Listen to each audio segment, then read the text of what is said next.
D-Mace, Fingan, and Donick 1025, The Game, broadcasting from the Busy Bee Plumbing, Heating, and Air Conditioning Game Nashville studios, home of the $99 yearly Beehive membership, where the buzz is always about great service.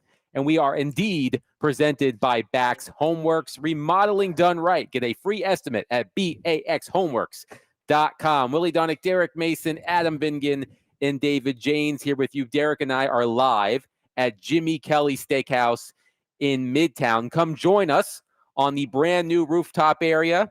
The Ryder Cup is on. It's a beautiful afternoon. The windows are going to be open.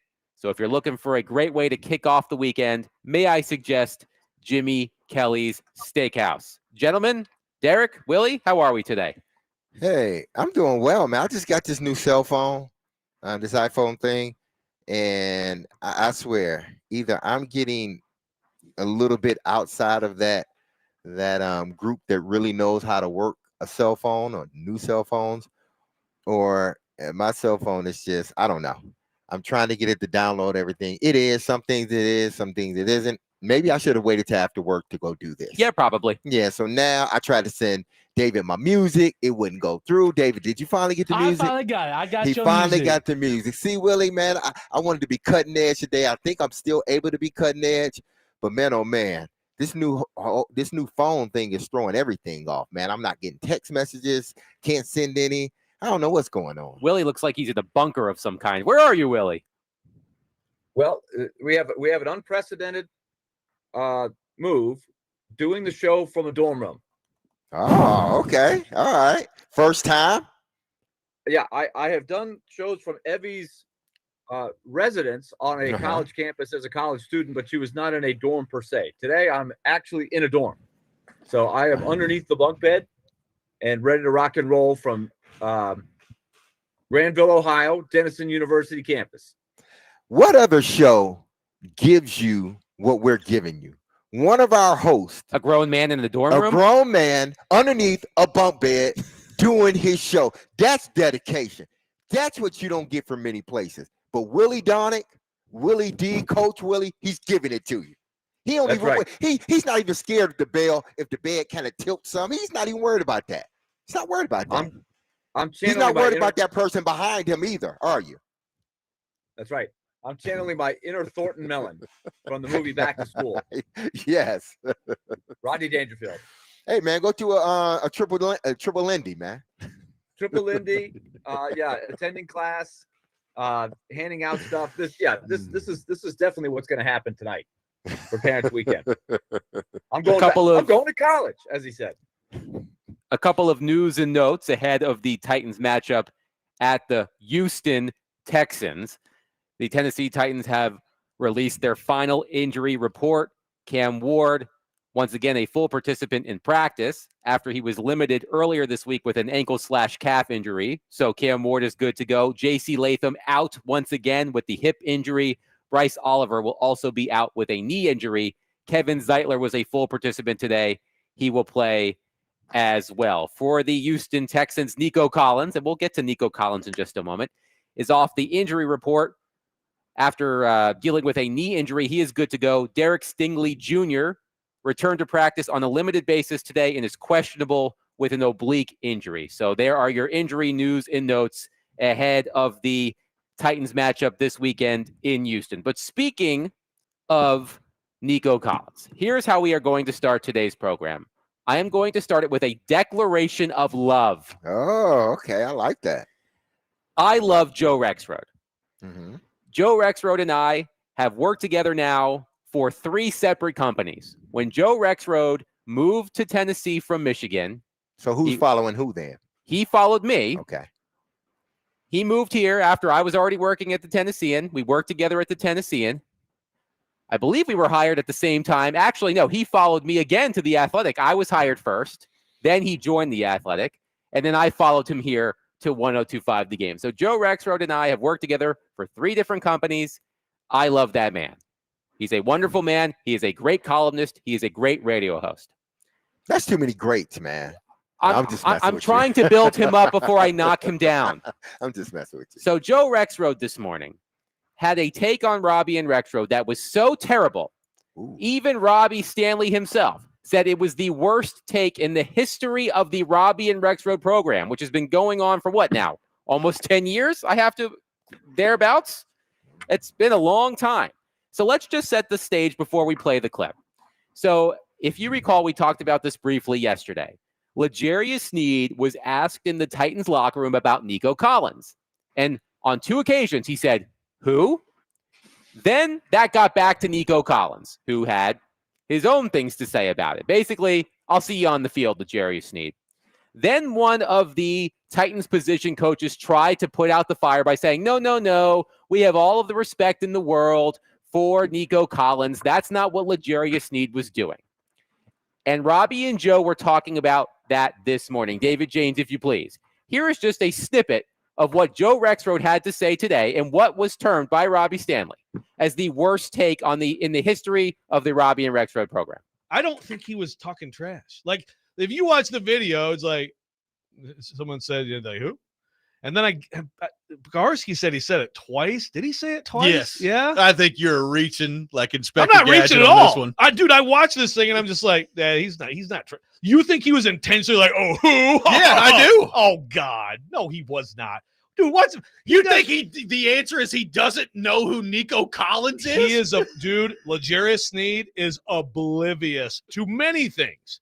I promise you that my theory, which is a true theory, I don't know who that is. I promise. Who's Nico Collins? Listen. So again, you think he's intentionally saying who? Yes, I Oh think my that's God. probably a better explanation than he doesn't know who the #1 wide receiver on the Houston Texans is. So that was just part of it. Rexroad's point, as you heard right there, is that L'Jarius Sneed legitimately did not know who Nico Collins was. He mentioned how, and Derek, I want you to speak to this.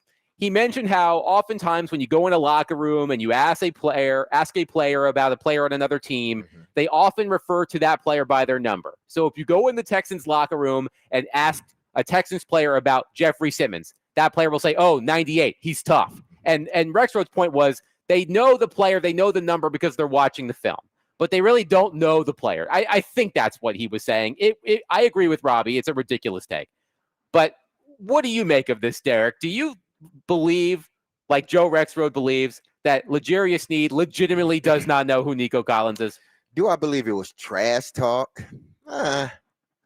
No, but I do believe that unless it was noisy in there, there's no reason for that man, when the question is asked twice, Nico Collins, and you say who twice, gamesmanship. If you don't want to call it talking trash, just call it gamesmanship. That's just what it was.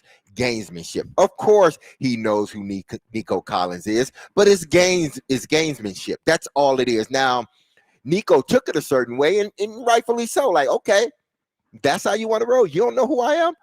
Okay, all right. Wait till we get on the field. Let's settle it all when we get on the field. It's just like boxing. Oh, you don't know who I am? All right, we'll settle in the ring. Don't worry about it. Even though I know that you know that I know that you know what I've been doing. You know, but you want to say, okay, it's all gamesmanship. It's he knew who he was. Is it a form of trash talking? In a subtle way, not straight up in your face, in a sort of subtle around the way, which to me, like, just say like what you mean. Don't say, well, who it like, don't come around a corner. Come straight through my backyard. Like, what's up? You know, don't try to come around a corner and hesitate. Just come straight through the yard like, what's up? I'm here. And Sneed didn't do that. He chose to say, who? It's a form of trash talking. It's almost sort of like, passive aggressive. Mm-hmm. That's what it was. Passive aggressive gamesmanship. That's all it was. But Rexroad, what you're trying to say, no. Yeah. I wouldn't say it was the worst take ever, but come on, Rex. I'm just repeating Seriously? what Robbie said earlier today. We all have some really bad takes, and We I'm do. sure Rex have had a take worse than that one. He's had some doozies. Exactly. So, and we all have. So Mhm. I consider that light. I consider it he's trying to downplay it in a sense, meaning Rexroad. Willie, your thoughts? My thought is it's a creative perspective from Joe, I guess we can't prove that he's wrong. I guess I don't know L'Jarius Sneed that well, but my thought would be, has he ever done that before? That would be evidence that Joe would probably need to bring to the table. Otherwise, I'm sort of leaning towards Derek. I don't think it was meant to be a total pot shot. I think he was just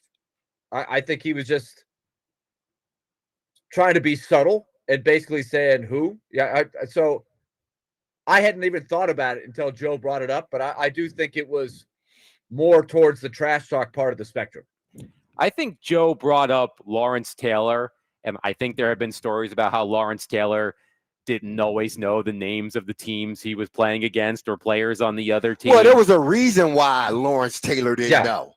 Okay. King Griffey Jr. supposedly was like that too. He didn't even worry about who the starting pitcher was on the other team. There's a reason why LT didn't know. LT, he had some extracurricular things he was doing while he was playing. So there's a reason why he probably didn't know. But outside of that, I think it's just gamesmanship. Yeah, I could not get on Rex Rhodes' level this morning with that take. And what I love about our station and all of the hosts who host shows on this station is that we can all take the piss out of each other because we like each other. And I've known Rex Rhodes for a long time. He's a wonderful man, a great columnist, a good friend of mine. But Joe, that was a doozy, my friend. And Robbie was right for calling you out. I'm just putting it out there. Hair Metal Henry on our text line, driven by WilsonCountyHunting.com, says he definitely did not have a Thornton Mellon reference on the bingo card for today's program. So, oh wow, Willie's back at school. There you go. I'm trying to keep people off balance. You never know what you're going to hear on this show. Hey, that's what we do, man. One commenter on our YouTube chat says Snead shouldn't be talking trash to anyone right now. LOL. And perhaps you could make that argument because L'Jarius Sneed hasn't had the best start to the season. And as I said yesterday, Nico Collins' 100-yard receiving game incoming. We'll see if that makes it to my take it to the bank at the end of the program. One texter says his, meaning Joe Rex Rhodes' larger point, was that there are athletes that are great at their sport that don't actually like/aren't fans of sports, so they have very little knowledge of the athletes in those sports. Listen. This man this man that he's going against plays the sport that he plays the sport that he has to watch film on. So there's no way, and I repeat, no way that he shouldn't know who Nico Collins is by name. Hell, he should know his address. He should know his social security number. He should know his shoe size. He should know his t-shirt size. Okay? That's how it is.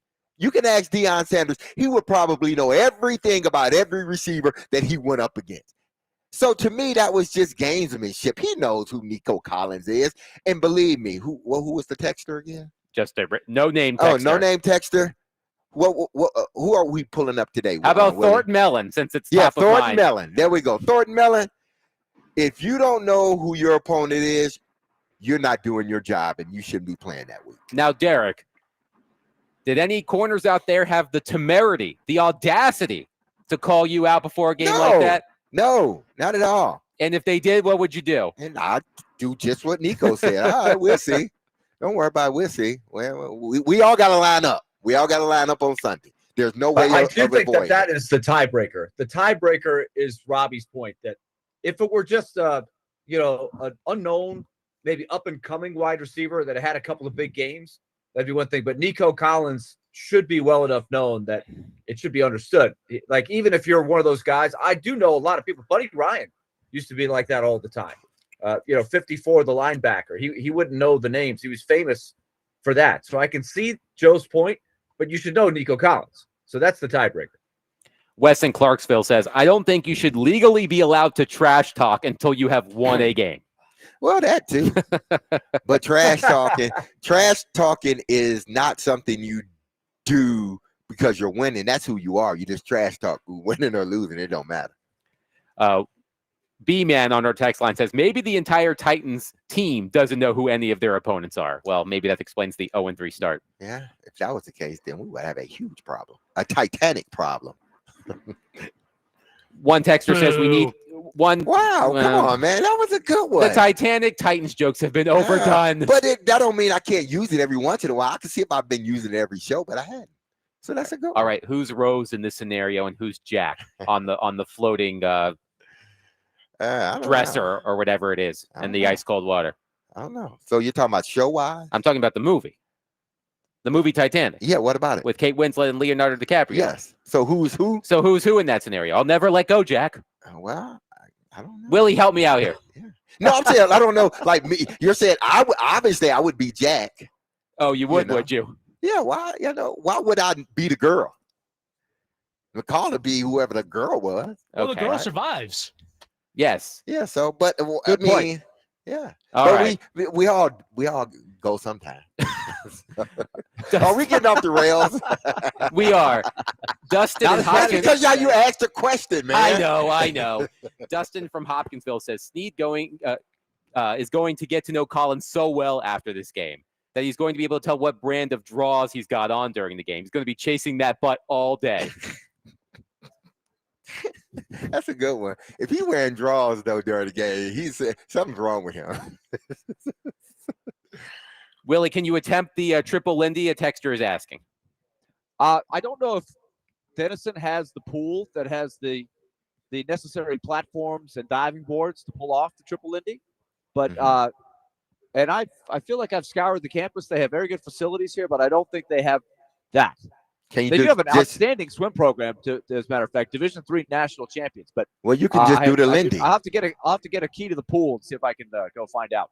Just do the Lindy. That's all.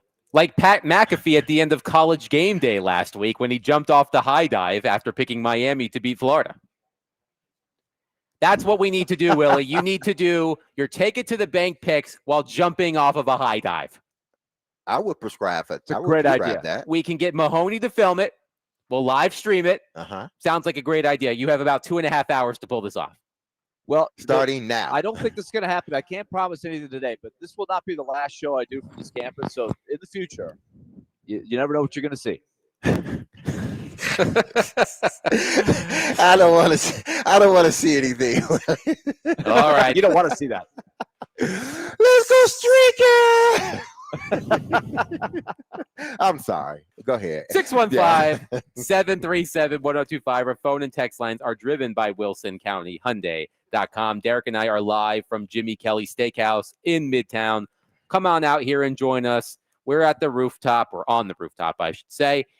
It's a beautiful day. The windows are open. It's also a great place to go after the Vanderbilt game tomorrow. It's an early kickoff for Vanderbilt against Utah State at 11:45, just a few blocks away at First Bank Stadium. So come on over here after the game, post-game specials from 3 to 5. 615-737-1025. Coming up next, we know that quarterback development isn't linear, and I believe that the Titans' opponent on Sunday is a perfect example of that. We'll discuss that coming up next. Again, 615-737-1025 is the number. If you are looking for a good spot to watch the NFL games this weekend, then you should come to Twin Peaks in Cool Springs, home of the 29-degree beer, and join 1025 The Game for the pregame show before the Titans take on the Texans. The pregame show is brought to you by Parma Tractor and Equipment, Old National Bank, Circus Sportsbook Kentucky, and Tennessee Brewworks.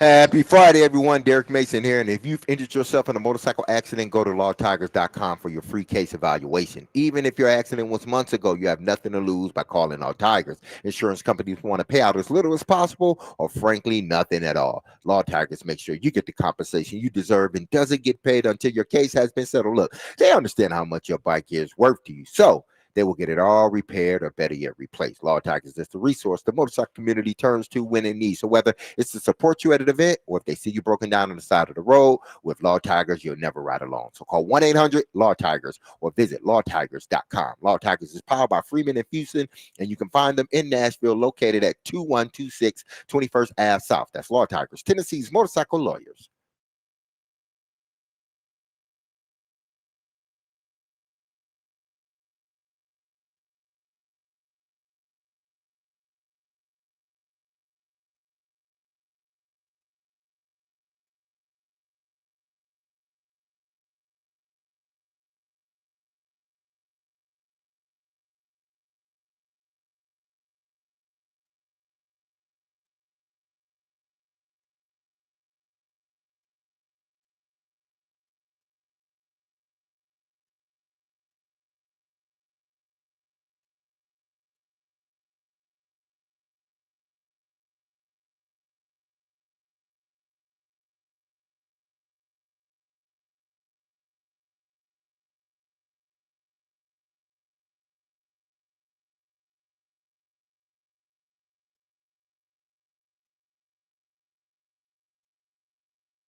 This Sunday, the NFL game of the week on 94.9 The Fan is the Packers versus the Cowboys at 7:20 p.m.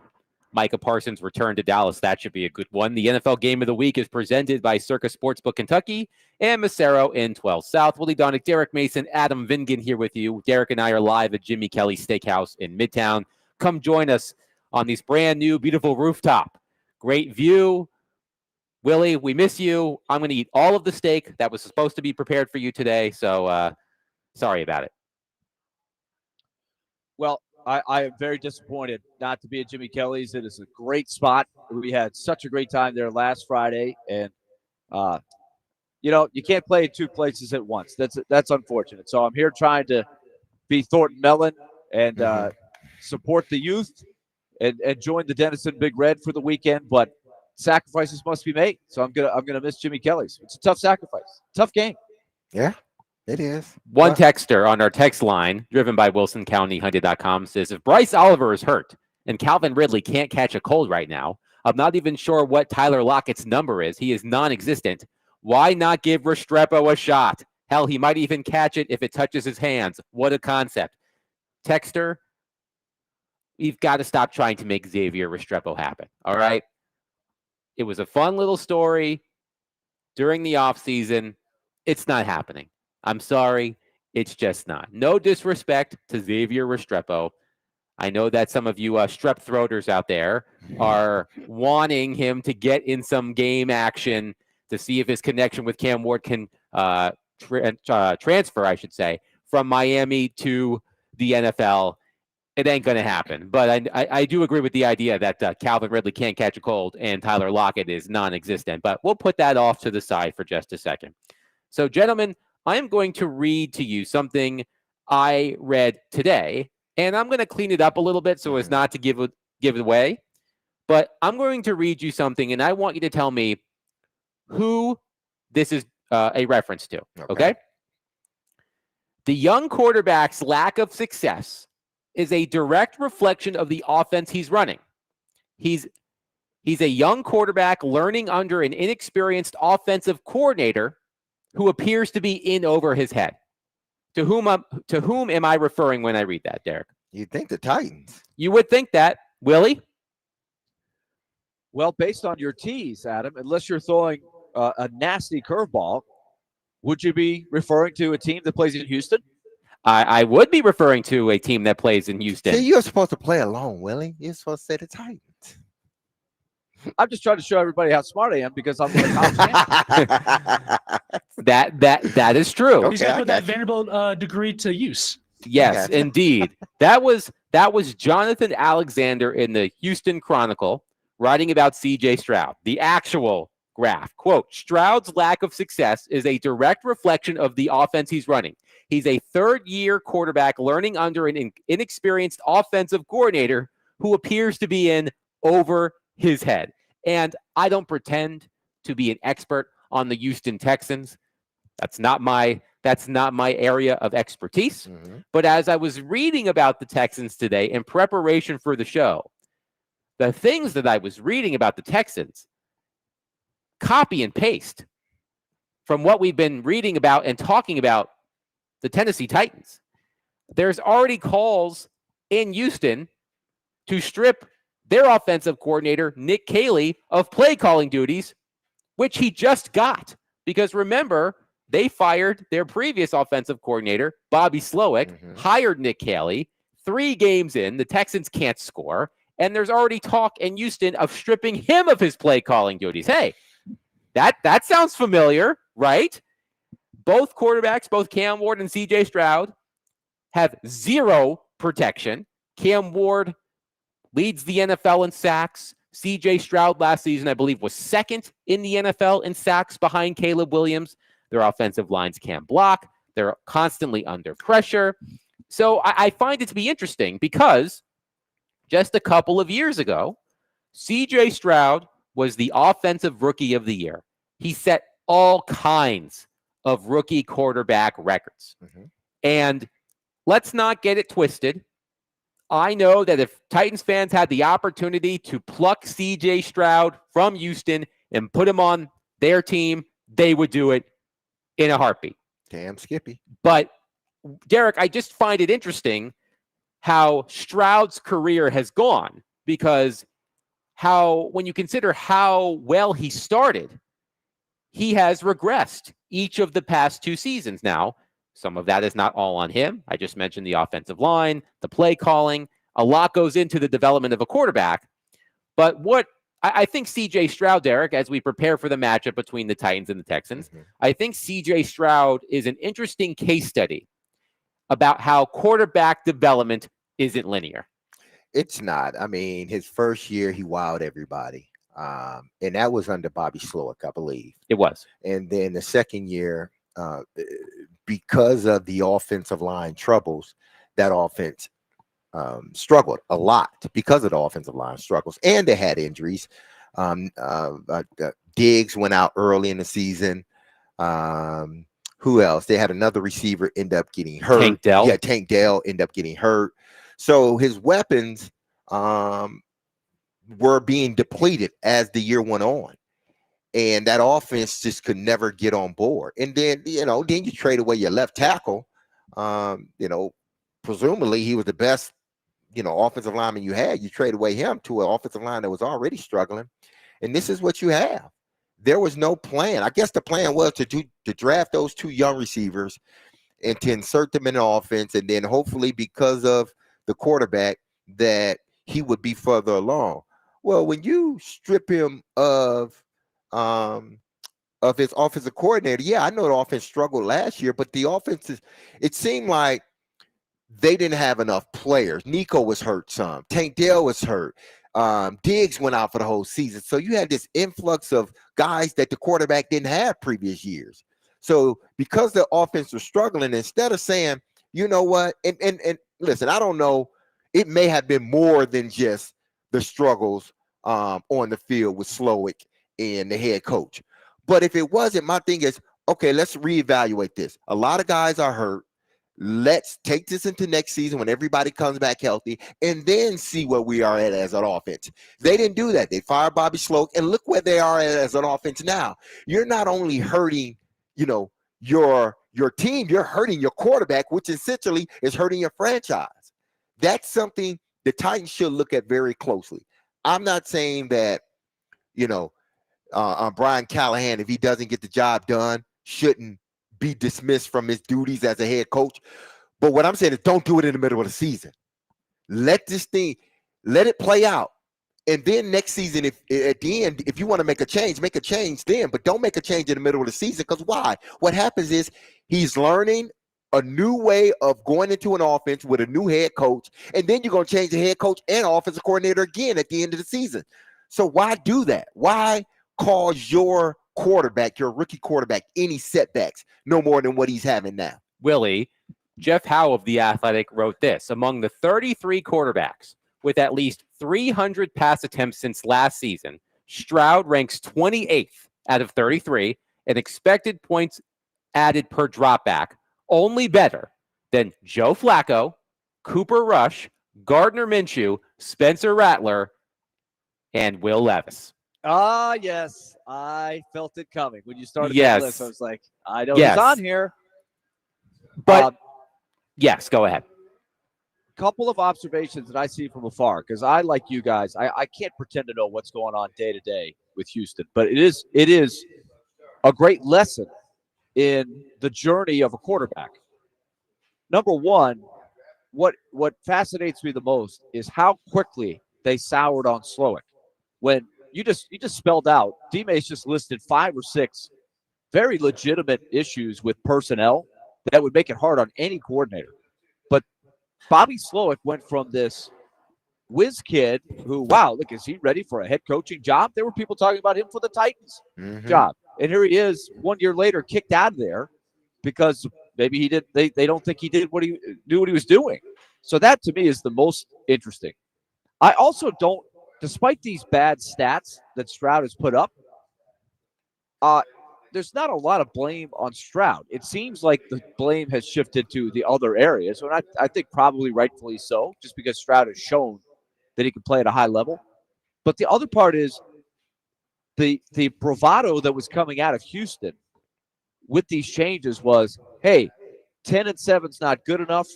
They've won a couple playoff games. Mm-hmm. That's not good enough. We need more. We think we're better than that, and it shows you that that's not the NFL. So those are the three things that I see from afar that absolutely fascinate me. I'm not really sure why, but the most important, pertinent thing I think for people in Nashville is it just shows you how hard it is to be a franchise quarterback. C.J. Stroud may get there someday. He's going to need some help. Absolutely. And as I said, it appeared that C.J. Stroud was on the fast track to franchise quarterback status after his rookie season. Again, set all kinds of records and won the 2023 NFL Offensive Rookie of the Year award. But as I said, quarterback development isn't linear. And it really was shocking to me how many parallels there were between CJ Stroud and Cam Ward in terms of what's been going wrong in Houston versus what's been going wrong so far in Tennessee. And you can even go back to last season as well. As I said, a play caller who is under fire. Again, their offensive coordinator has been the offensive coordinator for 3 games. He never called plays before having the job, just like Brian Callahan never called plays before having the job. Mm-hmm. 3 games in, there are articles already being written in Houston about how Nick Kelly could or should be stripped of play calling duties. The Texans offensive line, I believe, lost 4 out of the 5 starters from last season. It was bad last season. Again, C.J. Stroud, second most sacks taken in the NFL behind Caleb Williams. And it's not going well again this season. A lot of issues with penalties. Last week against Jacksonville, Houston was called for 7 penalties. 5 of them were on the offensive line. So the pre-snap penalties, the illegal formations, and the false starts, and all of that doomed the Titans have also been dooming the Texans. So even when you have a quarterback who appears to be on the path to franchise status like C.J. Stroud, after that incredible rookie season, he stalled out. And I think the Titans could learn a thing or two about the upheaval that seems to be happening on the offensive side of the ball, at least in Houston, as to how they can prevent Cam Ward from having the same fate. Now, all Titans fans would certainly take Cam Ward being the offensive rookie of the year. But I think it's, as I said, it's an interesting case study in how quarterback development isn't linear. I don't think he's losing steam so much as the things around him seems to be changing quickly. And therefore he has stalled. Yeah, he's stalled. His but development has stalled. I think him as a player, like his talent is still there. But because of what they're doing, it hasn't allowed him to, take that next step. Even though, like Willie said, the offseason was, we need to take that next step. This is what we need to do. We got our quarterback. We got the defense.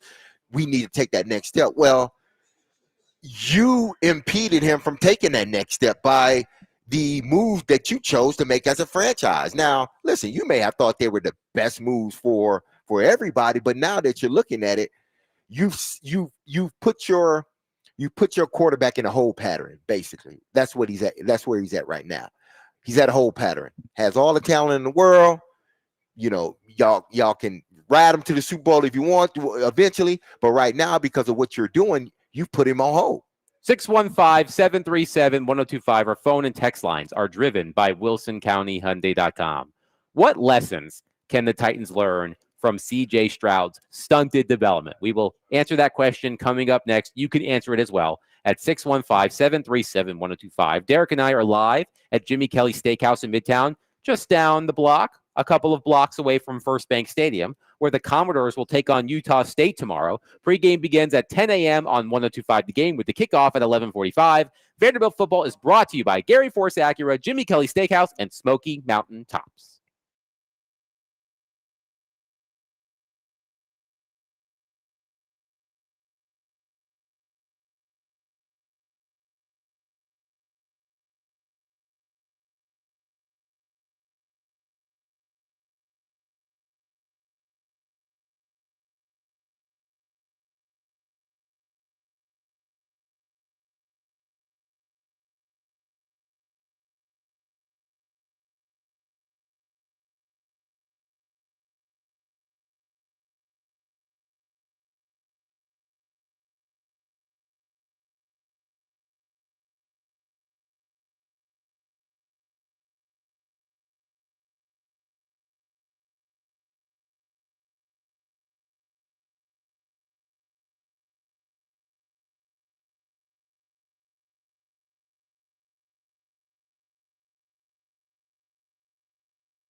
Diana, is CJ Stroud any good? What is going on with Houston?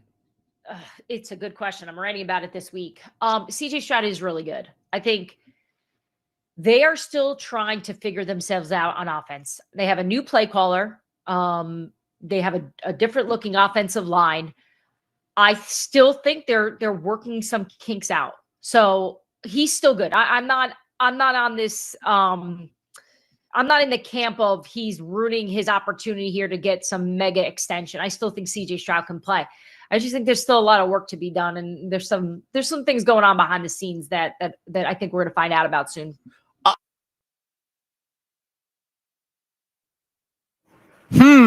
Some things behind the scenes in Houston, according to Diana Rossini on Dan Le Batard's show. Interesting. Willie Donick, Derek Mason, Adam Vingan here with you. Derek and I are live at Jimmy Kelly Steakhouse in Midtown. Come on out and see us. We are on the rooftop. A beautiful day in our fair city. If you're looking for something to do after work, may I suggest Jimmy Kelly Steakhouse in Midtown. The question we are going to attempt to answer at 615-737-1025, our phone and text lines are driven by WilsonCountyHunted.com. What lessons can the Titans learn from CJ Stroud's stunted development in Houston? Wes on our text line says, I still don't think anything is wrong with Cam. He has potential. The team around him, I should say, is falling apart, it seems. I'm not arguing that CJ Stroud I would say, let me rephrase that. I think CJ Stroud is undergoing the same things that Cam Ward appears to be undergoing here. An offensive line that can't protect him, an inexperienced play caller that appears to be in over his head. The parallels are pretty striking between the two situations. So I agree, Wes. I don't think anything is wrong with Cam, and I also agree he has potential, but in order to get the most out of a quarterback, you need to put him in an environment where he can flourish. And the Titans haven't been able to do that so far with Cam Ward, although it's only been 3 games. And the Texans have had that issue for the past season plus 3 games. The team can't score. Their defense has played well. They've been in every game, but they're 0-3 because they can't get into the end zone. So, Derek, let's start with you. What lessons can the Titans learn from how CJ Stroud has been handled in Houston over the past couple of years? I think first, and I think essential, is he needs to have some stability. Houston, they're not giving CJ Stroud stability. So that's pretty much what's hurting him. And then the offensive line. But those are the issues that you have too, and you're trying to rectify those issues. It just hasn't worked out this season because of injuries. But I think the most glaring one is not allowing, the coordinator and the quarterback to continue to develop that chemistry. Now, maybe they fired him because he and Slowick and CJ Stroud didn't have that chemistry. I don't know. But that hasn't come out. So to me, you've disconnected any, anything that the quarterback may have had with Slowick. The development he was going through with Slowick and growing with him, you disconnected that. And now you got to start a whole new line with someone else. And it seems like that's not working. So to me, the Titans don't fall into this trap that Houston has fallen in. It seems like you're slowly doing it. You've already changed the coordinators. You don't need to go no further than that. You need to let it stay where it is now. And if it works, great. If it doesn't, at the end of the season, you make a wholesale change. But to continue to make changes is only going to hurt in season, is only going to hurt the quarterback. So don't do what Houston did as far as not building that chemistry, that continued chemistry and development with the quarterback and the offensive coordinator. Willie, how would you answer that question? Well, I think I'm similar to D-Mace in that the word that comes to my mind is continuity, because we have argued and shown so many examples of when a young quarterback has a lack of continuity, there's a price to be paid. So Houston rolled the dice. They didn't think the track they were on, 10-ish wins, playoff wins, was good enough. And so they said, let's scrap it. We think we can do better. But when you do that, you can also be worse. And so far, they're worse.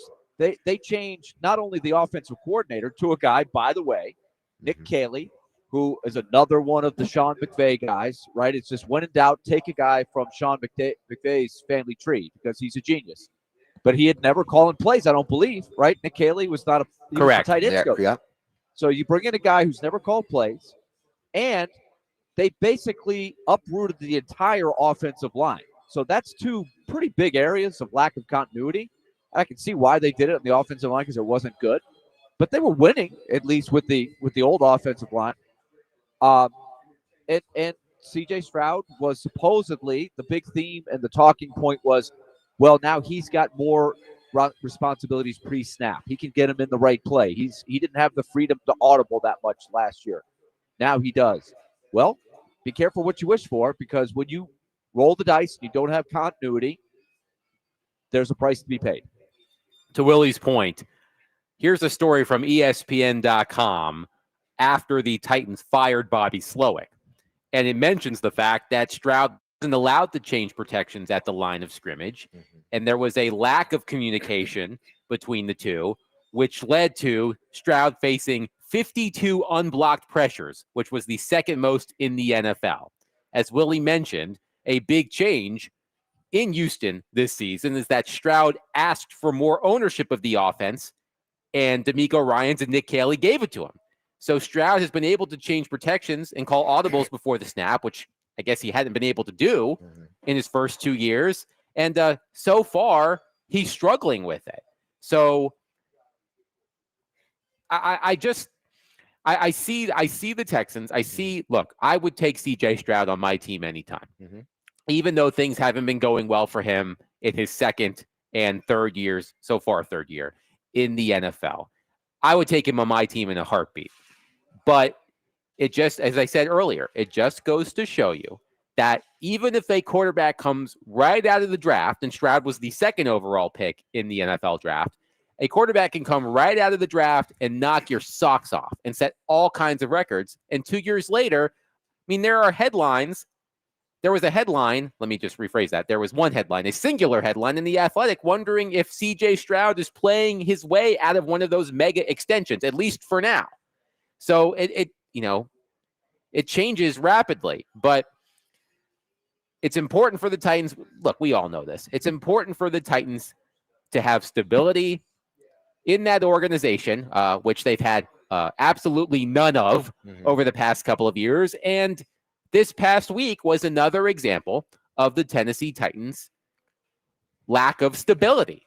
The head coach, after 3 games into his second season, relinquishing play calling. And we will get to what we expect from Bo Hardegree and his play calling debut in just a few moments. But, it sounds nice. Hey, stability would really help Cam Ward. Have y'all seen the Tennessee Titans over the past few years? Do I need to go through the timeline? The Tennessee Titans are not a prime example of stability. Well, that's why Brian Callahan needs to prove that he is a head coach. Aside from, he's already proven that he can't do both. Now he just needs to prove that he's a head coach, because if he doesn't prove that he's a head coach, they're firing everybody, which means the clock starts again for this rookie quarterback. Now, the saving grace is he wasn't 2 or 3 years into this offense. It's just a season into the offense. But this is his time to prove that he's a head coach, because if he proves that he's a head coach, if you prove that you can handle what we're giving you, as far as the head coaching duties, then we will keep you on. But if you can't prove that you can handle even the head coaching duties, then why do we have you here as an employee? Willie? You touched on something that I think is worth featuring, Adam, and that is the contract situation for CJ Stroud. Because despite the struggles, he's already done enough. He's already done enough. He's going to get a big chunk of money from the Texans. They're not getting rid of him. And therefore, there's more pressure of him now becoming in the category of a Tua or a Trevor Lawrence, right? Paid big because, hey, we don't want to go out into the wilderness with remember last year we talked about the frontier in the wilderness when you don't have a quarterback and who you might come along. It's it's bleak out there, right? They've got C.J. Stroud. They're like, wait, we got to. They're going to have to pay him though, which means less margin for error in the rest of your roster. And someday the Titans are going to be faced with this, so they've got to make the right moves here.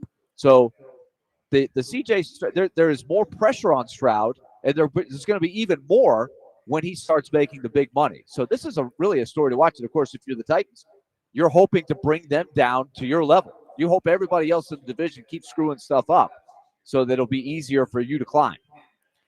Yeah, what the Texans have to figure out is whether CJ Stroud's struggles are a Stroud issue or a Texans issue. And then the Texans have to decide if it is a Texans issue, if they can fix what ails them if you're paying CJ Stroud, what, $50 million? Because look what's happening in Miami. Willie mentioned Tua Tagovailoa. I think that's a perfect example. He's getting paid a lot. The Dolphins are winless.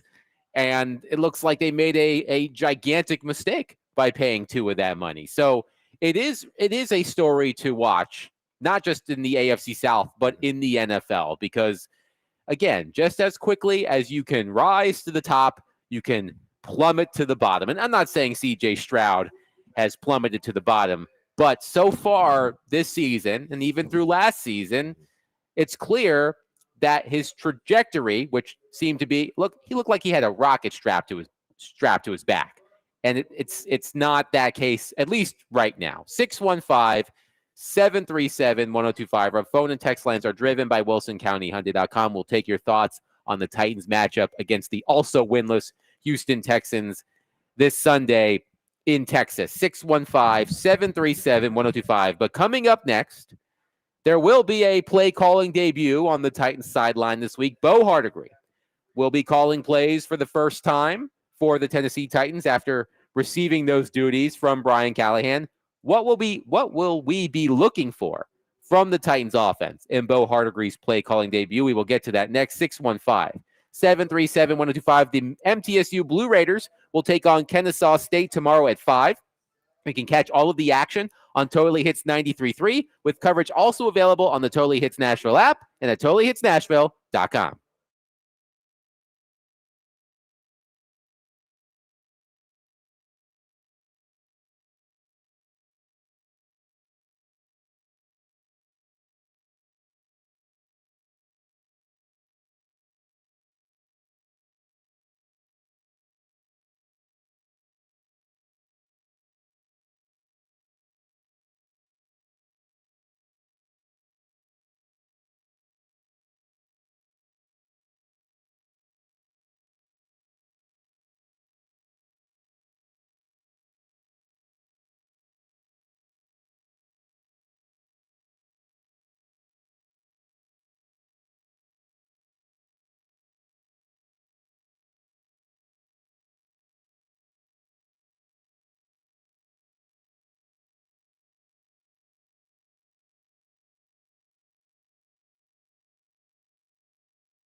D. Mace Finnegan and Donick 1025 The Game, broadcasting from the Busy Bee Plumbing, Heating, and Air Conditioning Game Nashville studios, home of the $99 yearly Beehive membership, where the buzz is always about great service. Willie Donick, Derek Mason, Adam Bingen, and David Janes here with you. Derek and I are live at Jimmy Kelly Steakhouse in Midtown.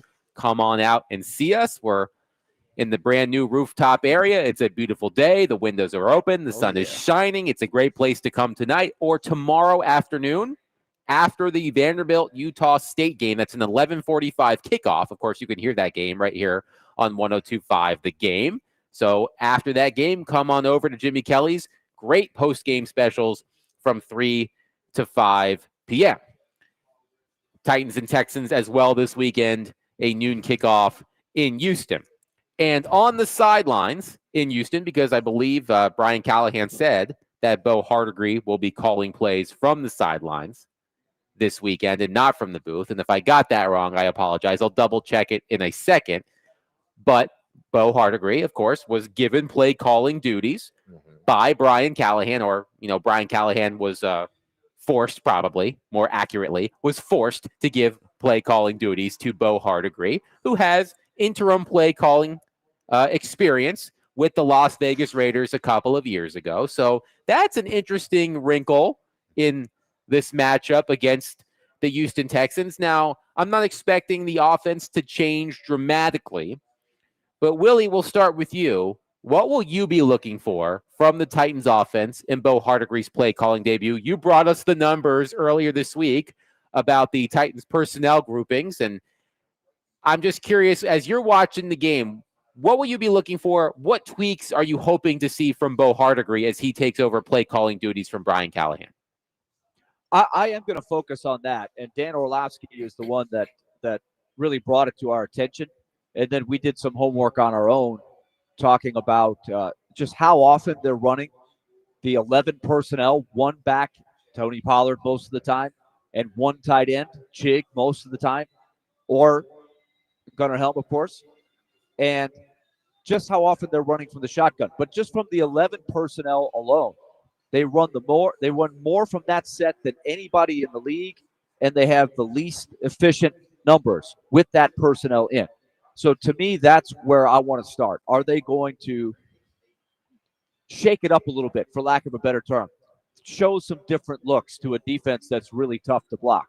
And along those lines, I want to see if they go to more multiple tight end sets and do something also that Dan Orlovsky suggested, and that's not be shotgun happy, as he was talking about. Get under center a little bit more, use your play action, use the extra tight end or two to try to block one of the best 1-2 punches in the league at pass rushing with Daniil Hunter and Will Anderson, especially without Latham again. So that's what I'm looking for. Different personnel groupings and maybe try something different to help Cam Ward. Same thing here. It's not necessarily new plays, because there's not going to be any new plays. Now, new meaning plays they haven't ran yet. Yeah, those plays may show up, but I want to see pretty much how this game flows. How is he calling plays at critical moments? Does it seem like he is ahead of those plays, or does it seem like he's a little bit behind? Is he slow? Is the defense ahead of him? Is he being aggressive? How much balance will they have as far as running and throwing the football? Or is he going to say, you know what, I'm going to allow Cam a little bit more leeway, put him under center more, let's throw from under center more? Those are the things that I want to be seeing. And then what are going to be his counters after halftime to what Houston is doing? Because that's a damn good defense on the other side of the ball. And you're going to have to make some type of tweaks to what you're doing. So what are going to be, what are your counters to Houston's defense in the first half? I'm not going to say adjustments, because it's not like I'm changing plays, but what is going to be that counter to what Houston is doing? And is it going to be evident in the second half? Mike Herndon of paulkaharski.com did a great analysis of Bo Hardegree's time as an interim play caller in Las Vegas, comparing and contrasting the Raiders' offensive success with Hardegree versus Josh McDaniels, who was the head coach for the Raiders that season, and once he was fired, Bo Hardegree took over the play calling duties for the rest of the season. The Raiders' points per game average jumped by a full touchdown from 15.8 points per game to 22.9 points per game, despite the Raiders having Aiden O'Connell under center. And Aiden O'Connell was nothing special as a rookie quarterback. The one thing that Herndon points out that I found to be interesting is that the biggest change in the Raiders offense under Hardegree versus McDaniels was the running game. Under McDaniels, they averaged 70 yards, rushing yards per game. With Hardegree, it jumped from 70 to 109 yards per game with Hardegree. So, Willie, I find that to be interesting. I'm wondering if that means we'll see a greater emphasis on Tony Pollard in the rushing attack. Well, that's a really good question, because when you take over a team midstream, like he did with the Raiders, he has a completely different, I'm guessing, offense. I don't know. I don't think it's the same offense that Brian Callahan was running. And of course, it's completely different personnel. So I'm not sure how relevant those numbers are or encouraging they are. But I'm not convinced that that's wrong to think that he can give. We always talk about it like a new coach bump. Like, he has an opportunity for a little bit of element of surprise when they don't know the Texans. I think D-Mace mentioned this over the last couple of days. The Texans maybe don't have tendencies. It's a little bit of a wild card with Hardegree coming in there. So I don't pretend to know about Hardegree. I do know this, though, and I don't know what it was like with the Raiders, but you can lose this game for one reason: if you can't block Danielle Hunter and Will Anderson Jr., which is hard to do, especially when you have the tackles that you have. So start there. That how do you overcome that? That is the central question. Yeah, I mean, he's going to have to, meaning Bo Hardegree, whether those numbers hold up that you just gave Adam or not. I think first and foremost is, with a team like Houston, you can't become one-dimensional. You can't. You're going to have to stubbornly run the ball. And what I mean is, you may get 2 yards here, you may get a yard here, you may get 3 yards here. But against Houston, you can't stop trying to run the football. You just can't. Because once they make you one-dimensional, I don't think your passing game is that elevated or that advanced to win a football game alone by just passing alone. So you have to almost be stubborn about running a football. And I've seen it plenty of times where you have to go in, especially as a new offensive coordinator. The one thing you must do is establish the run. Because if you can establish the run, it makes everything else after that a tad bit easier. Your play action becomes a tad bit easier. Trying to hit those in routes in the middle of the field becomes a tad bit easier. Why? Because they got to honor the run. That's why I say he has to be, to a point, stubborn.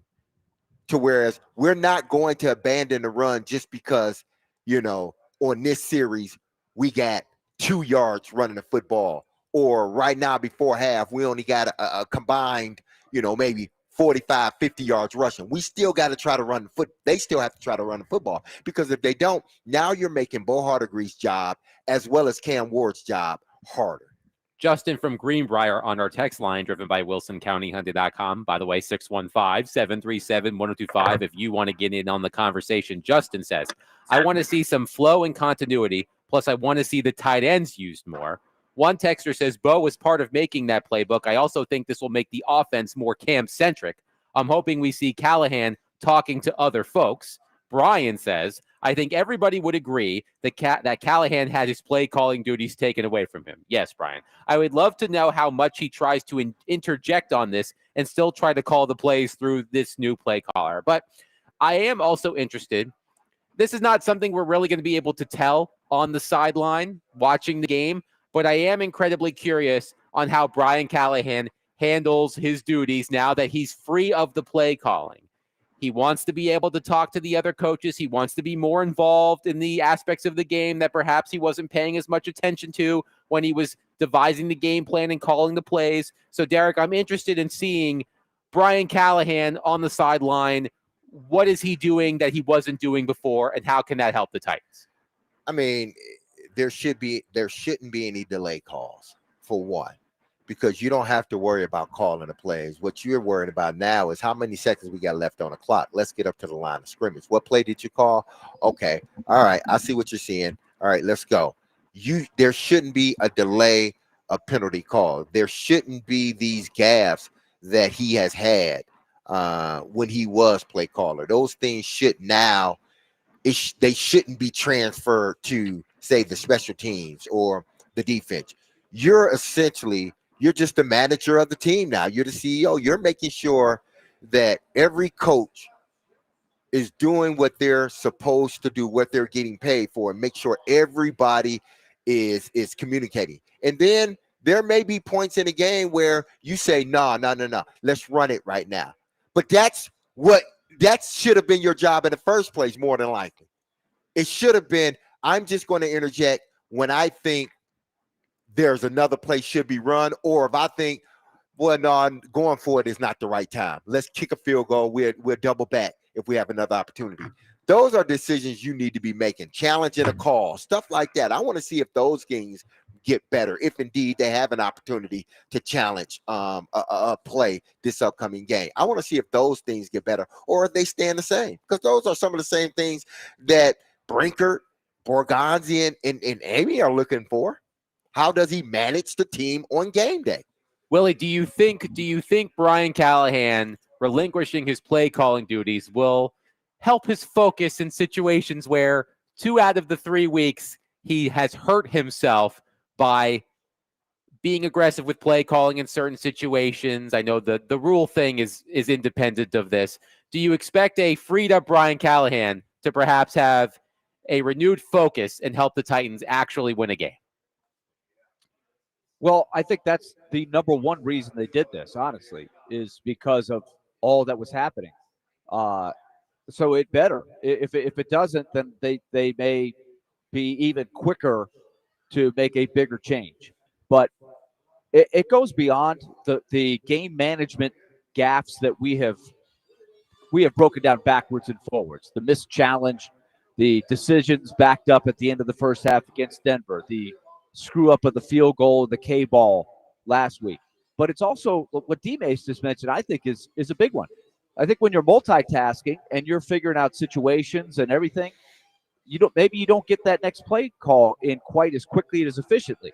So they have had to burn 3-4 timeouts because the play's not getting in. And you're going to have a couple of those with a rookie quarterback. But I'm wondering if it looks different with a person that's calling the plays that is only focused on that. He's not focused on game situation, clock, all of this stuff. So Brian Callahan has to have 0 gaffes the rest of the year with game management stuff, and it's got to look cleaner.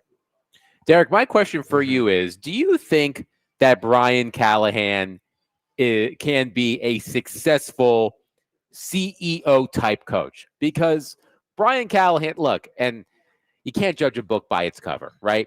But when I look at Brian Callahan, he screams, this is a coach who calls the plays. You know, like we had this conversation, I think a couple of weeks ago. Like if you're putting coaches in certain categories based on how they look, you're putting Dan Campbell and Mike Vrabel in one group, right? Uh-huh. They are the gruff, tough CEO type coaches, right? You're not putting Mike McDaniel and Brian Callahan in that group. You're not sitting sitting at Washington's coach in that group too. Dan Quinn. Yeah, Dan Quinn. You could. Yeah, They're not sitting at the same lunch table. Exactly. Sometimes you see those memes on social media. It's like, which lunch table would you sit at? And there's a table with Mike Vrabel and Dan Quinn and Dan Campbell. And then there's a table with Mike McDaniel and Brian Callahan.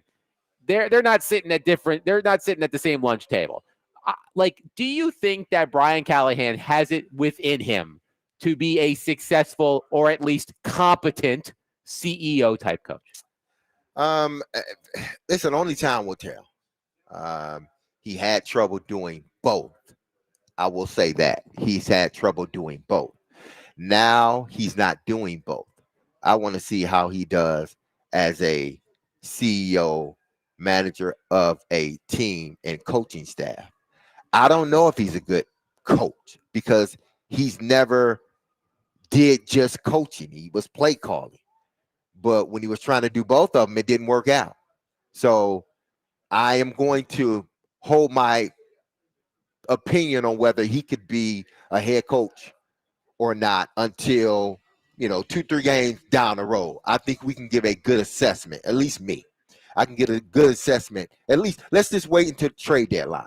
Then I will better be able to tell you if he's a good coach or not. Willie, your thoughts on the same question? Well, I think he's on the outside looking in, and he's in a tough spot because they have the worst roster in the NFL. I think. I don't know.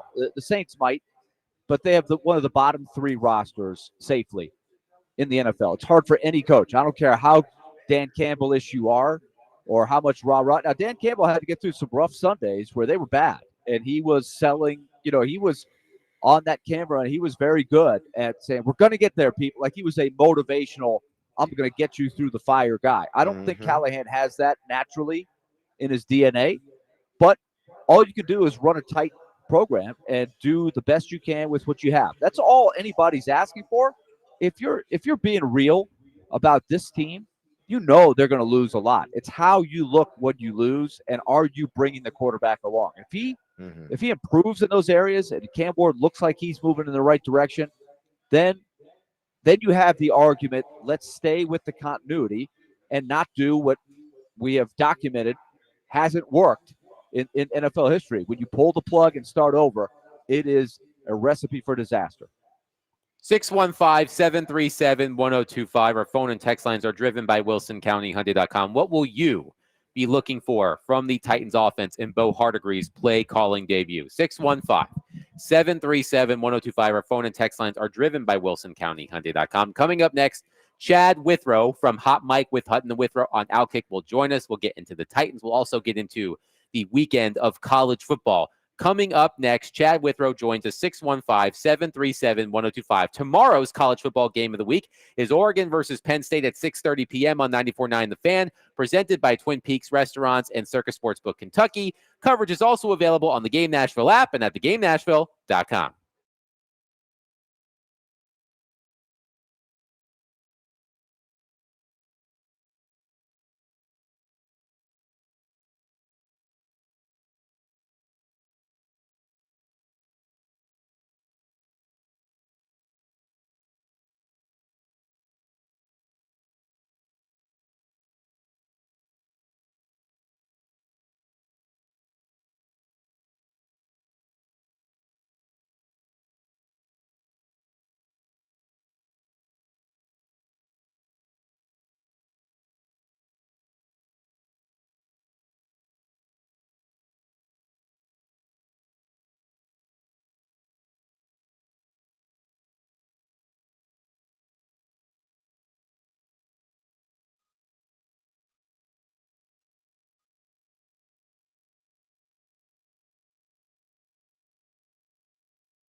Our show will be broadcasting live at the all-new Circus Sportsbook Kentucky on Monday in the Mint Gaming Hall prior to the Monday Night Football game. Head up there and watch the 2 Monday night games, Jets, Dolphins, and Bengals, Broncos, plus Ask About Circus giveaway of a trip to Las Vegas for the Titans-Raiders game in October. Willie Darnick, Derek Mason, Adam Vingan here with you. Pleased to be joined on our phone line, driven by WilsonCountyHyundai.com, by our friend Chad Withrow from Hot Mike with Hutton and Withrow on Outkick. And Chad, I want to start by asking you a question that we discussed among ourselves yesterday as it relates to the Titans matchup against the Texans in Houston this Sunday. We know that there is no love lost between the Adams family and the city of Houston.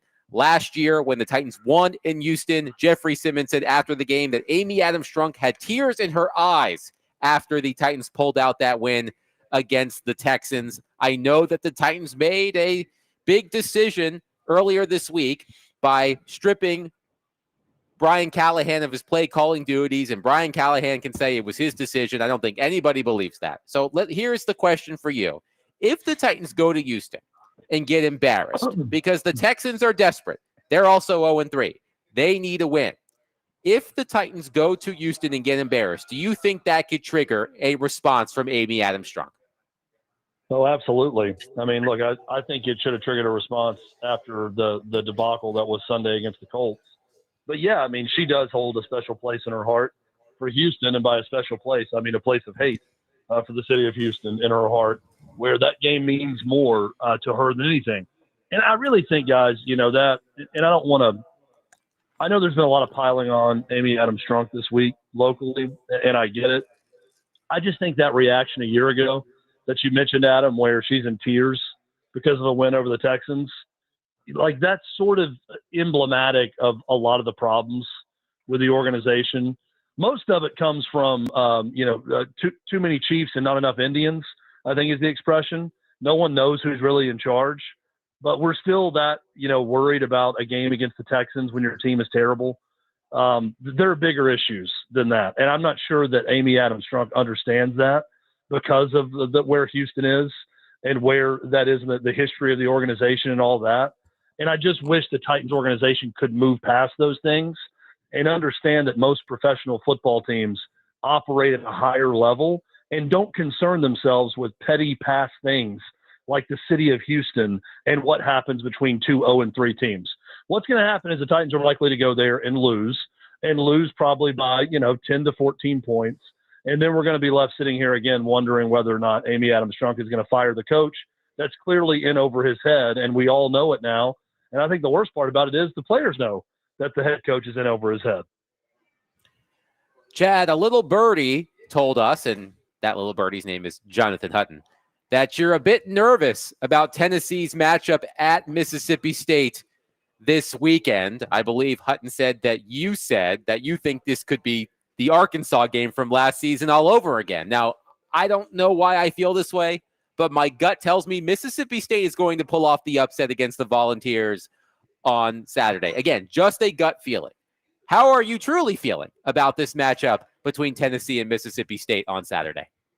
Adam, I'm trying to balance the BVS, the battered ball syndrome, with reality of what I think about this matchup. So here's the reality of it. I'll give you the realistic impression of these two teams. Mississippi State is Tennessee light. They're not as good, and they do a lot of the same things. So Tennessee should win. They have more talent.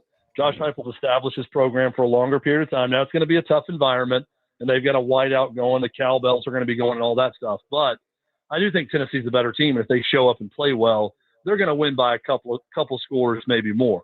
Now, here's the battered ball syndrome in me and my thought process on this and why Hutton is right and that I am nervous. Every season under Heupel, he's had really one sort of inexplicable road performance. 2023 at Florida, they lose by 13 points to a bad Billy Napier coach Florida team. 2024, a year ago, we all know what happened when they went to Arkansas. They have that game under control, and they can't do anything in the second half. And then Nico Iamaleava runs out of bounds on the final play of the game. Instead of throwing in the end zone, they lose to a pretty bad Arkansas team. 2022 against South Carolina, they couldn't get one stop to win that game and have a chance to go play for a national championship, and that's the game where Hendon Hooker gets hurt. So I'm trying to circle on the schedule where is that inexplicably bad road performance going to come? And all offseason, I have circled this trip to Starkville as the biggest possibility to lay an egg. Now, if they don't, I think Tennessee's in a prime position to do some damage because they're going to go into the bye week at 4-1. They have that close loss to Georgia. Then the schedule, I mean, they get Arkansas at home. Yes, they go to Alabama in October, but they go to Kentucky. They gear up after a bye week for Oklahoma at home. Who knows what John Mateer is going to look like at that point. So I think things kind of open up nicely where Tennessee could be in a good position if they get through this hurdle to where they're going to be right there in prime playoff position come November. We're talking with Chad Withrow discussing the Tennessee Titans as well as college football. Now, Chad, you're right about that. If they could get out of this one, because they've shown that they're a damn good team. So if they can get past this one, and this one could be that slip-up game, but if they get past this one, they pretty much are sort of doing this thing where they control their own destiny pretty much.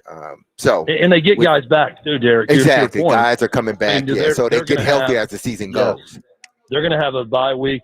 David Hobbs should be back for the Arkansas game. Jermon McCoy very well could be back for the Arkansas game. That's going to be huge. So they need to just get through this road game and get to that bye week and just get a win in this one. And look, I think Tennessee's the better team. I watched the Mississippi State-Arizona State game. Even though Mississippi State pulled off the win, I wasn't thoroughly impressed with State in that game. So if Tennessee plays well, they'll win. But I've seen it once a year where Heupel teams on the road just lay an egg. And I hope it's not this Saturday. Well, I'm sure other Vol fans hope it's not not this Saturday or any other Saturday after this one moving forward. But let's get back to the Titans because, obviously, Brian dismissed himself from calling plays. And everyone figures the next step is for him to be out of the door. And I'm not disagreeing with that. But you were just talking about Amy potentially making one of those decisions because it's the Houston Texans. Don't you think, even though she's capable of doing that, and she has every right, but don't you think it would be better for her, even if they lose, in whatever fashion they lose, that she maintain the coaching staff until after the season? Because to me, if you end up changing the coaching staff, you're going to end up changing it again after the season anyway.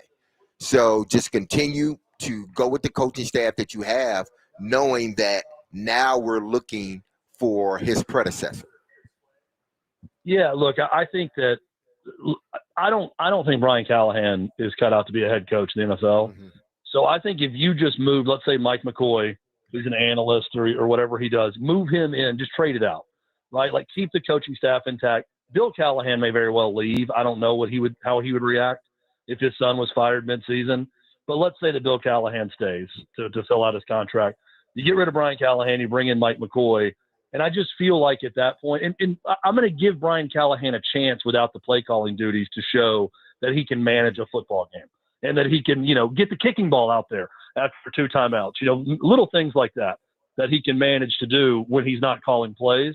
If he can do that, then I think I would agree with you and say, what's the point in rushing to it now when you're going to have a high draft pick and a bad team this year? Just wait until Black Monday and fire him.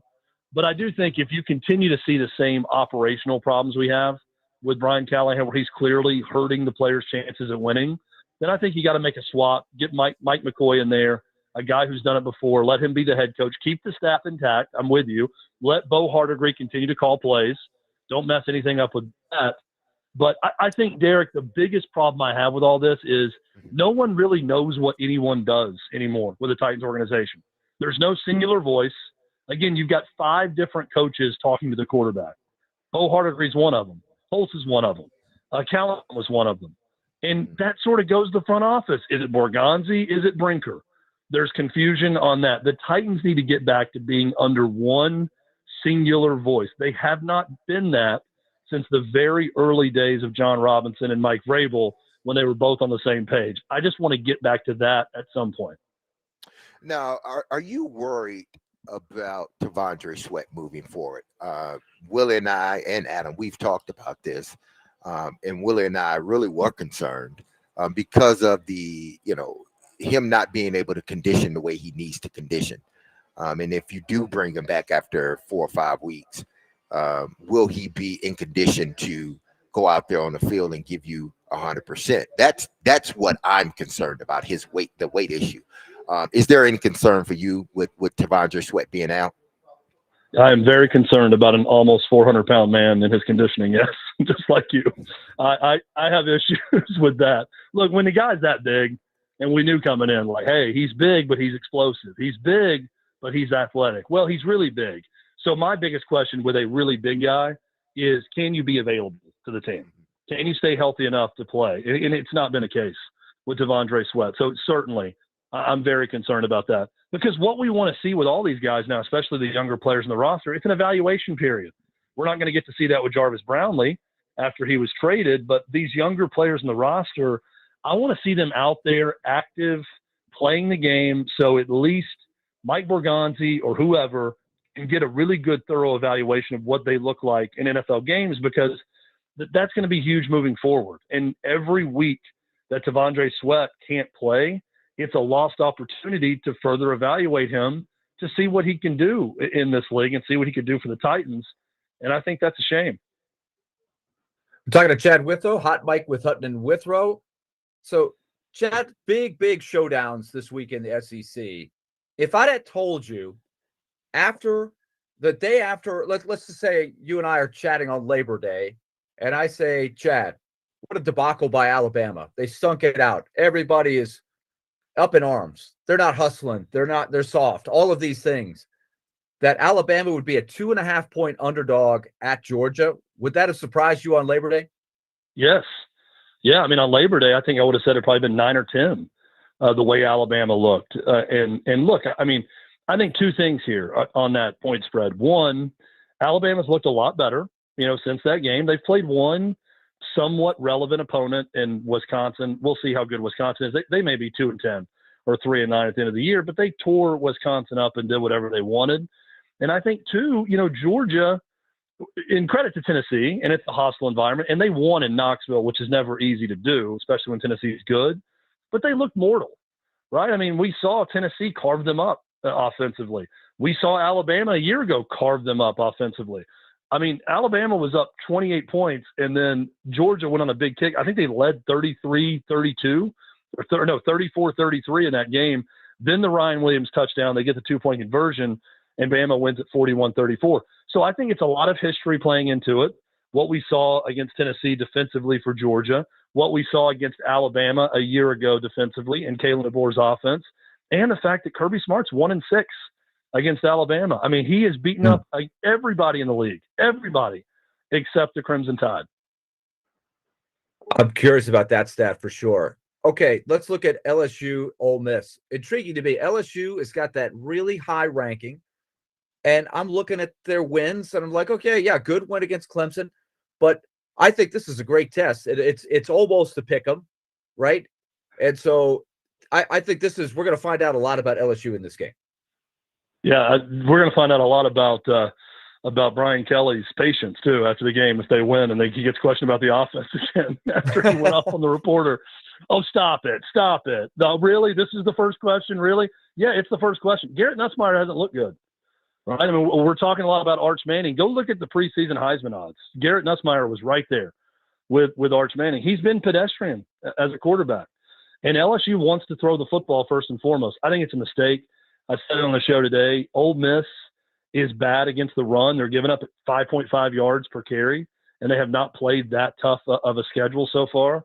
I think if you're LSU, you pound the rock, you run the football a lot. That's where you have an advantage against Ole Miss. And LSU's offense is just off. Now, their defense is outstanding. And Ole Miss, I mean, credit Lane Kiffin, whoever he puts in at quarterback, it looks like it's going to be Trinidad Chambliss, the transfer from Ferris State. He had over 300 yards and 130 yards rushing against Arkansas. So he's a legitimate dual threat. I think it's going to be a classic game, Willie. I really do. But I look at LSU's offense, and it's kind of like Texas, and it's just, it's like the Chiefs a year ago that bled into this year. It's like something's off. Something's not right with that offense. Something's not right with the quarterback. But I think LSU's defense is back under Blake Baker, and I think they've got an advantage there. So I kind of like LSU winning a close one, but we know what Lane Kiffin can do, especially at home. Last one from me. Here's one of the sort of the behind the scenes questions that will interrupt our sheer enjoyment of what happens on Saturdays. Tomorrow's going to be great. There's so many great games, Oregon, Penn State, all of these games. But another example of what's going on behind the curtain with NIL and recruiting players and keeping players, and now there's GMs, now there's a lot of money involved. You're the right guy to ask this because I don't know. Offensive tackle David Sanders, one of the higher recruits that Heupel's gotten. He hasn't played yet. So what's the story there? So what I'm hearing is it's some sort of upper body nerve issue. I'm almost thinking of think about getting hit with a baseball, like in the funny bone, right there in your elbow, and you can't squeeze. I remember my coach, I'd get hit there and you're like, hey, squeeze my hand, and you couldn't squeeze it. I think it's something like that with a strength issue with his arm. He got hurt the Wednesday leading into the Syracuse game. Tennessee thought he could play, but his strength didn't really return. And he's been trying to get stronger and stronger with that. I know it's been a strength issue because of an injury, but Willie, my alarm bells go off on that too when I see that. And I'm thinking now with David Sanders, it's not like he can go pro next year. He's a true freshman. So I think he wants to be out there playing. He's getting paid a lot of money in NIL. He was the top offensive lineman in the country. So I don't think there's any games going on with David Sanders, but we're going to start seeing more games being played, and a lot of times it won't even be reported. But here's a good example, DJ Lagway. If you're DJ Lagway's camp, even though he's making a lot of money, he's been battling injuries. The offense is bad, even with him in the game, right? Their defense is good, offense is bad. They're 1-3. If he gets advice to shut it down, are we going to see somebody actually do that? I can't think of many instances where that's been publicly like, hey, this guy's refusing to play or saying he's hurt and he's not. I think it goes on behind the scenes with some jockeying for more money or status or whatever. But are we going to see a player actually do that in the NIL era? I hope not. I'd like to think that DJ Lagway wouldn't do that, and he's going to gut it out and play if he can. And if he's hurt, he won't. But we may start to see more of that. There's been whispers about Jermod McCoy at Tennessee. Like, hey, maybe his agent's in his ear saying, you're already a late first-round pick. Don't risk it. Don't rush back from a torn ACL that happened in January. Just sit it out and then go to the draft. I hope that's not the case. And people I talk to say it's not, that he wants to be playing. But we know guys get bad advice. Just ask Nico. Guys get bad advice in the NIL era, and I hate that for the player. Chad Withrow from Hot Mike with Hutton and Withrow on Outkick has been our guest on D. Mace, Vingan, and Donick. He joins us every Friday at 4:20. Chad, great stuff as always, my friend. We'll talk next week.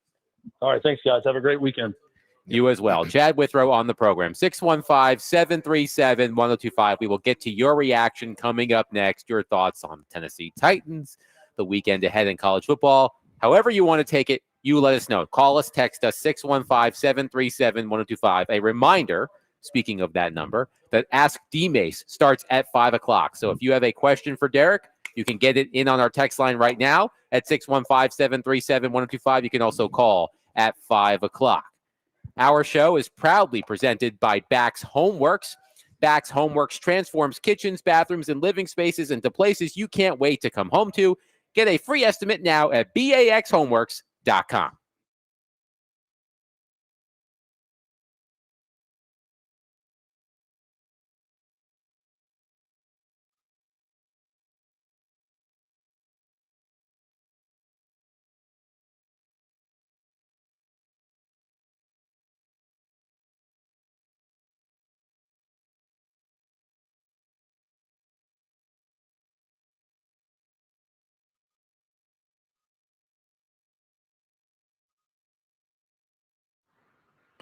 All right, let's talk F&M Bank. We are 1 hour away from taking it to the bank, as we do every Friday at 5:45. David James has the weekly questions, and of course, I've got a couple of picks up my sleeve. I'm off to a good start.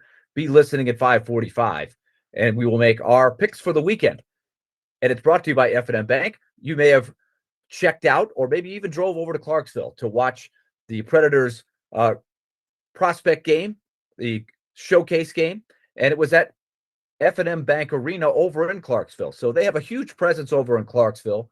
but they have 20 locations all around our listening area. Mount Juliet, Springfield, Murfreesboro, of course, right in the heart of Nashville on West End Avenue, up in Kentucky, even at Hopkinsville. All you've got to do is find the nearest location to you. myfmbank.com. myfmbank.com. And their motto is simple: banking made easy on purpose. They want to take the financial burdens off of you. Life's tough enough as it is, so why make the financial game any more complicated? They've got tools to help you. Just go to that website, myfmbank.com, find that nearest location, and enjoy taking it to the bank at 545 today. It's F&M Bank, member FDIC.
D. Mace, Vingan, and Donick, 102.5 The Game. Derek Mason, Adam Vingan here with you.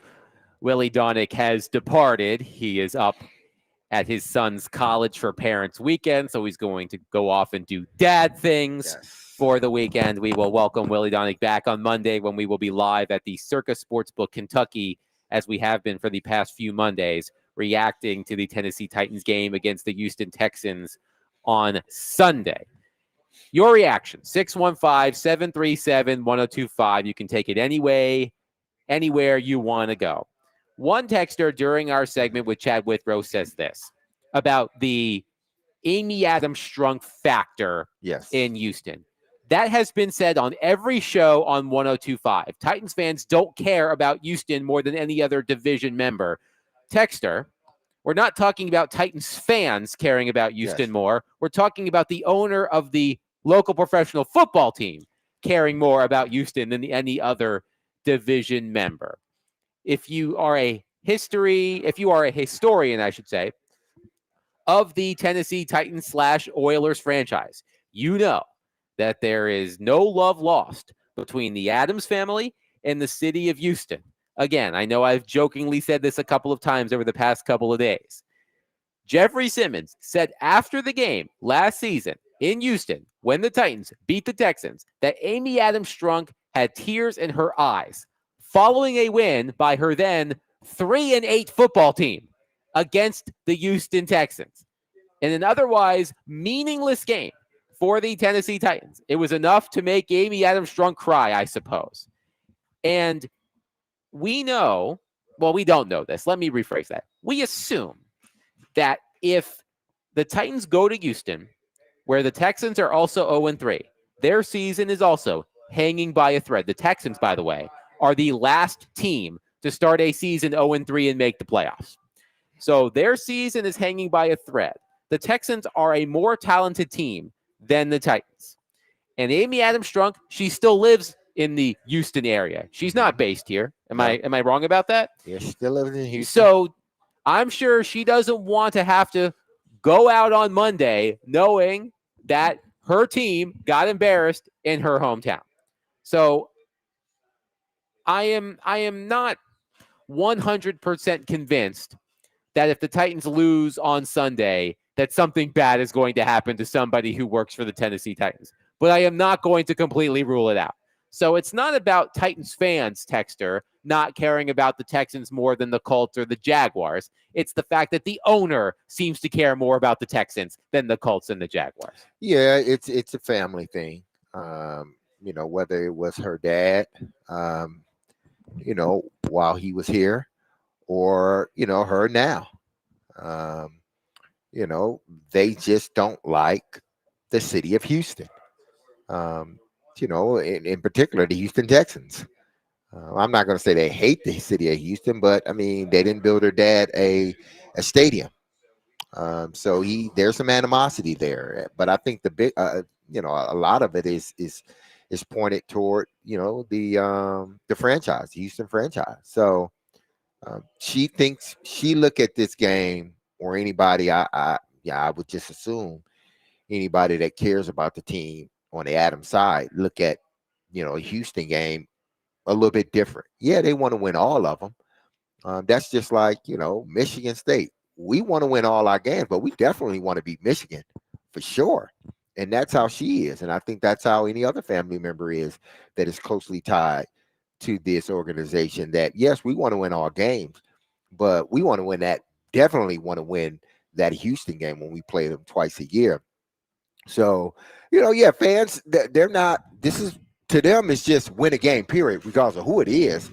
But there is a little bit more to this game for me because it's a division game. That's why, I look at it as being a game that's a little bit more important than the out of the division games, because these games, you can put yourself in a position where you're half a game up or a full game up on everybody else behind you within the division. So this is a crucial week for the Tennessee Titans, not only because of what has transpired throughout the week, but also it's a division game.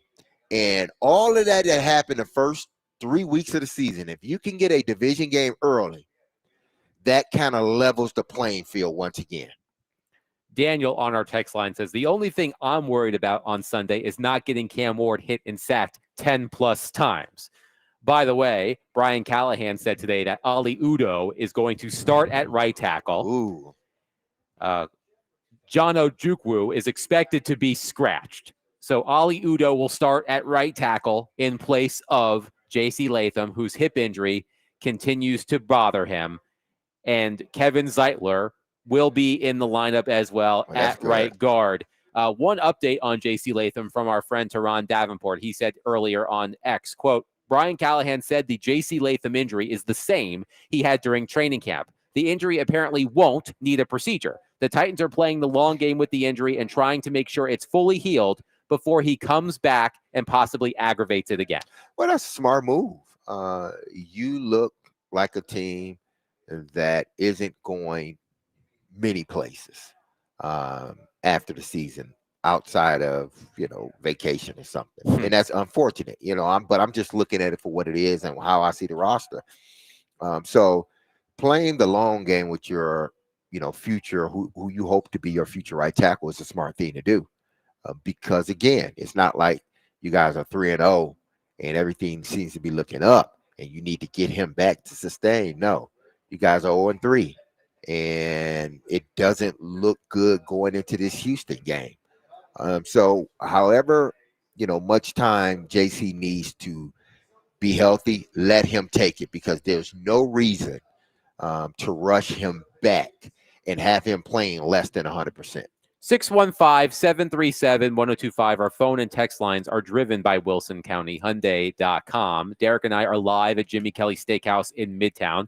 Come join us. The work day is almost over. So if you're in the area, in the Midtown area, come join us on the new rooftop bar area. That's where we are situated. It's a beautiful day. The windows are open. It's also a great place to hopefully, if you're a Vanderbilt fan, celebrate the Commodores' win against Utah State tomorrow, a 11:45 kickoff at First Bank Stadium. Jimmy Kelly Steakhouse is just a few blocks away from the stadium, and they will have great post-game specials from 3 to 5 p.m. So head on over here after the Vanderbilt game tomorrow for some post-game fun.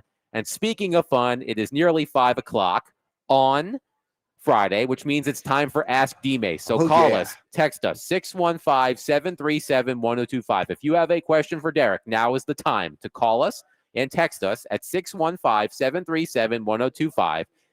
It can be about football, it can be about life, it can be about whatever the hell you want. If you have a question for Derek, you call us right now at 615-737 or text us, 615-737-1025. Derek Mason, Adam Vingan, 1025 The Game.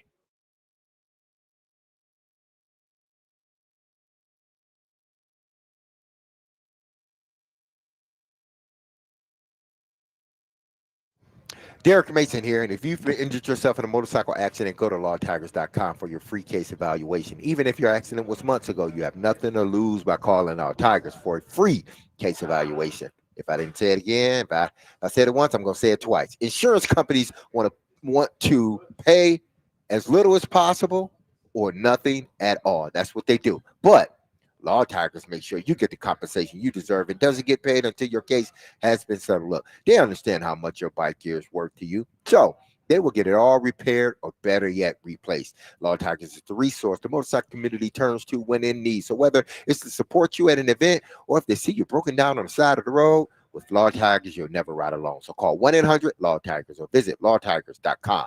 Law Tigers is powered by Freeman and Fuson, and you can find them in Nashville, located at 2126 21st Ave South. That's Law Tigers, Tennessee's motorcycle lawyers.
He played 15 years in the NFL. Quick throw. Touchdown, Derek Mason. He had over 12,000 receiving yards. Midfield, and there he goes. 80 yards for the touchdown. And now you can ask him anything. Have a question about football or life? Now's your time to ask D-Mace. We'll welcome you in. Now, D-Mace on 102.5 and 106.3, The Game and the Game Nashville app. It is time for Ask D-Mace on D-Mace, Fingan, and Donick. We are broadcasting from the Busy Bee Plumbing, Heating, and Air Conditioning Game Nashville studios, home of the $99 yearly Beehive membership, where the buzz is always about great service. Of course, Derek Mason, Adam Vingan, and David Janes here with you. Willie Donick out for the remainder of the show. We will talk to him on Monday live from the Circus Sportsbook in Kentucky following another Titans game, this one against the Houston Texans. But it is time for Ask D-Mace. So if you have a question for Derek, call us, text us right now at 615-737-1025. Our phone and text lines are driven by WilsonCountyHyundai.com. Football questions, life questions, dad jokes, you name it, Derek will entertain it. So if you've got a question for Derek, something you've always wanted to ask our Tennessee Sports Hall of Famer, you can do it at 615-737-1025. We will start on our text line with Dustin in Hopkinsville. He says, D-Mace, did you ever have a play caller like our beloved Crying Brian? And were you just out there running angry, like, dang, get us a new play caller? If not, was there a time where you were irate toward a coach during a game? Elaborate if so. Man, Crying Brian. Crying Brian. Not to be confused with Flying Brian Pillman. Crying Brian man. Callahan, I suppose. They're coming up with names for Cali, boy, I tell you. I don't know. From what I've seen, obviously, Brian Callahan couldn't handle, he just needed to be a head coach. I didn't necessarily think anything was wrong necessarily with his play calling. They just don't have the talent. Once I watch the film, like after the game and each one of the last couple of games they've had, I don't think it's been necessarily his play calling. Now, he's had some gaffes within the game, and they've been huge and noticeable by everybody in the country. But as far as his play calling, I don't think there's anything necessarily wrong with this play calling. The problem is he's learning on the job. And if I'm going to learn on the job, learn how to be a head coach on the job. Don't learn how to be a play caller and a head coach on the job the same year. So I never had a play caller like that was learning on the fly, or at least I don't believe I did.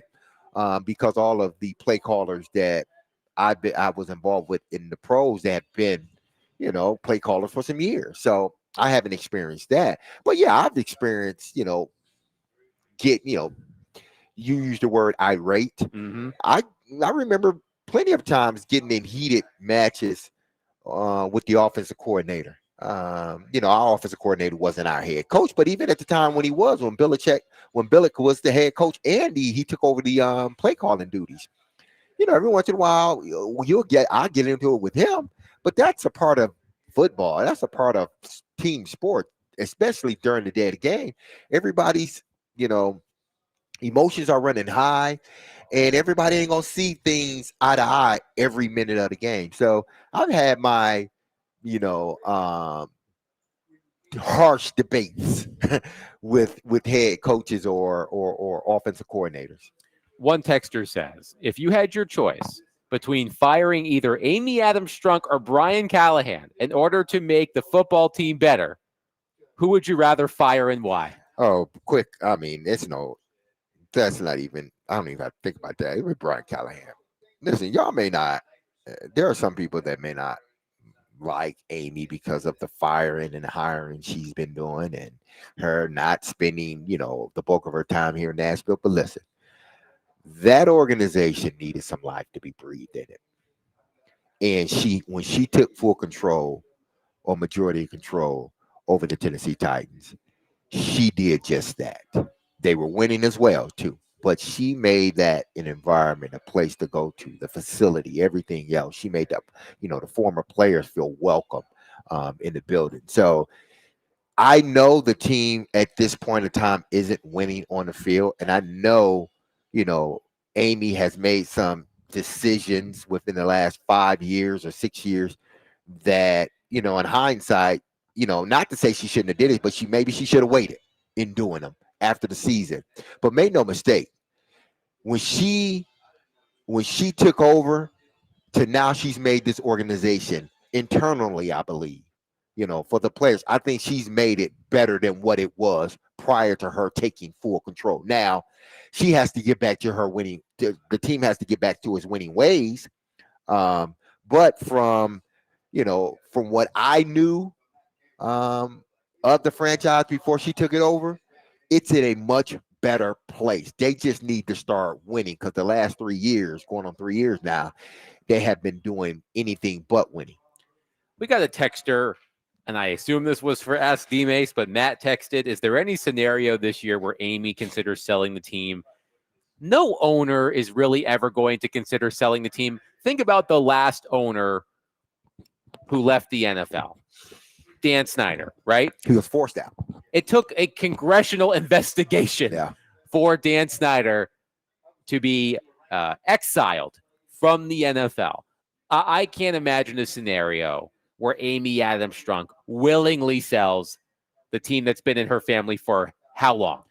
If she's alive, as long as she is alive, she will never sell this team. I don't believe she will ever even think about selling this team. I don't think she will. Now, who precedes her, whoever's her predecessor moving, once that day come, I can't answer for them. Unless Bud put it in there, you can't sell a team. But then again, you can work around that, I guess. But people need to get that out of their mind.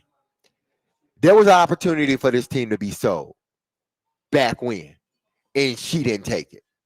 She ended up, and she took majority hold of this franchise. From that point on, this is her franchise, and she's never, at least I would be floored, like flabbergasted, if she ever sold this team while she still have breath in her body. And it's easy to say when things aren't going well, sell the team. But I just think you're screaming into the void if you're doing that, because these owners, they don't want to sell the team. They're making tons of money, hand over fist. It's recession proof. This is. Look at the stadium that's being built not too far from where we are right now at Jimmy Kelly's. Yeah, like, I know Titans fans, Amy Adams Strunk is not your favorite person right now. You made that clear this past Sunday at halftime when Amy Adams Strunk was on the field as part of the ceremony for Mike Keith. She hears you. She knows things aren't going well, but that's just what happens when you're an owner in the NFL. You have to take your lumps when your team isn't playing well. So I hear you, Titans fans. You're pissed. We see it on our text line. We hear it on our phone lines every day. You have every right to be upset. I will not defend the Titans for how poorly they've been run and how poorly they've played over the past 2.5 years. But I think you are wasting your breath wondering if Amy Adams Strunk will ever sell the team. One texter says, what are the chances of Amy reaching out to the Steelers to snatch up Arthur Smith and bring him back home? I mean, Titans fans know that Brian Callahan more than likely is coaching on borrowed time. We've seen your texts about the coaching candidates. We've seen your texts about John Gruden. We've seen your texts about Mike McCarthy. Somebody even suggested Mike McDaniel, who still has his job, by the way, with the Miami Dolphins. He may not have it for long because the Dolphins are also winless. But we've seen Mike McDaniel. We've seen them all. We just haven't touched on all of them. But let's ask you this. Let's ask the question this way. Do you think that Arthur Smith will get another shot as a head coach in the NFL after how poorly his time in Atlanta went before he ended up back in Pittsburgh? Well, it depends on how this Pittsburgh Steelers offense does moving forward. And I haven't watched a lot of Steelers games so far this season, so I can't tell you how well it's going. They played much better last game, but their defense has struggled. I think their offense has been pretty good. Not great, but their offense has been good. I don't think it's their offense. It's because of their offense that they're losing. Their defense, outside of last week game wasn't really stopping anybody, and that's uncharacteristic of a Pittsburgh Steelers defense. So, what was the question again? I was just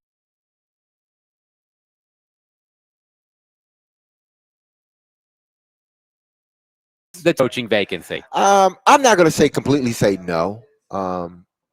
Obviously, yeah, it does depend on what he does in Pittsburgh moving forward. But would he be a good fit with your young quarterback? We saw him as a head coach in Atlanta with all of that, weaponry they had on offense, and it didn't amount to anything. And I'm not saying that, okay, since he didn't succeed at Atlanta, he can't succeed at any place else. But hell, Atlanta, they had dudes. They didn't have a quarterback. Yeah, they didn't have a quarterback, but they had dudes. So I guess it depends on how he does with Aaron Rodgers and the Pittsburgh Steelers, whether he gets another head coaching job. But if I'm judging by history, yeah, he'll get another head coaching job. It may not be, if it's not within the next 2-3 years, I don't think he'll get it. I think he will remain just an offensive coordinator. This is anecdotal, but it feels like in the NFL, head coaches don't get as many second chances as coaches in other leagues. I of course know the NHL more than any other league. There are a lot of retread coaches in the NHL, guys who have had 4 or 5 different cracks at being a head coach. I think you could probably say the same about the NBA. Maybe I'm wrong, but it just feels like it feels like you get one shot most times to be a head coach in the NFL, and if it doesn't work out, you can still coach, but you're not going to be the guy in charge. No, it's just I think there are guys that continue to get multiple opportunities. And those guys really are the guys that have won and have shown they can win at organizations, but maybe it just sort of ran dry and they decided to move on. Like not Dan Campbell, but the coach at Washington. Dan Quinn. Yeah, Dan Quinn. Dan Quinn was a head coach before, I believe. Yes, at Atlanta. In Atlanta. And he had a good run, I believe. Went to the Super Bowl, if I'm not mistaken. So he didn't get another job for a minute, but now he gets this job. If you show within that time that you've had a job, if you show more than likely that you can win games, I think you're going to get another opportunity. Or if they see a situation, say like the Titans, and they see the Titans was devoid of talent, and they look at what Brian Callahan did, somebody else may say if he does get released from his duties here, somebody else may say in 3 years, well, that Titan roster wasn't good. They put him behind the 8 ball. Our roster is much better. Let's hire him. He seemed to be a good offensive mind, because at that point he would have been an offensive coordinator for somewhere for a few years and showed his worth as far as play calling. But yeah, I think coaches, I think now what it is that unlike other sports, really hockey really stays with like the known commodities. Yeah. I mean, look at how many, just to use an example that most of you will know, look at how many coaching jobs Peter Laviolette has had. Exactly. Peter Laviolette, off the top of my head, he's coached the Islanders, the Hurricanes, the Predators, the Flyers, the Capitals, the Rangers. He's not coaching right now, but that's what happens in the NHL. I know that for a fact.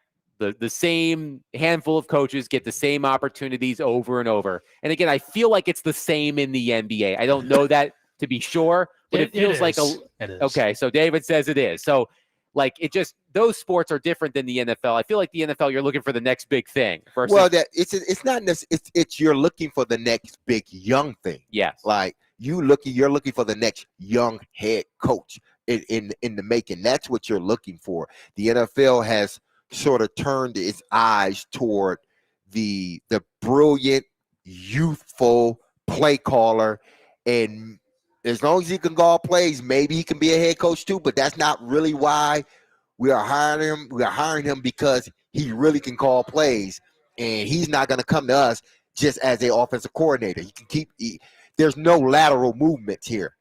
If you're going to move, you're going to move up. So we might as well hire him as our head coach and just make him our offensive coordinator. That's what the NFL is about, trying to find that next young brain. They're not looking for that old dude or that dude has been around the block a few times. They're looking for that young, guy that can sort of go with your friend. I mean, an energetic young guy like Sean McVay. Yeah, with like the Sean Rams. McVay. That like he's energetic. He gets everybody. He gets the crowd to going. It's provocative now. But they're looking for those coaches, youthful, guys that know the game really well, guys that are innovative. Those are the coaches that the NFL owners are looking for. They're not looking for sort of the, dinosaurs, if a lack of a better word, but dinosaurs, so to speak, guys that have been around the corner several times. Now they will, get that guy if he's there, but more than likely these owners and GMs are looking for that young, bright offensive mind or that young, bright defensive mind. More importantly, the young offensive mind than the defensive mind.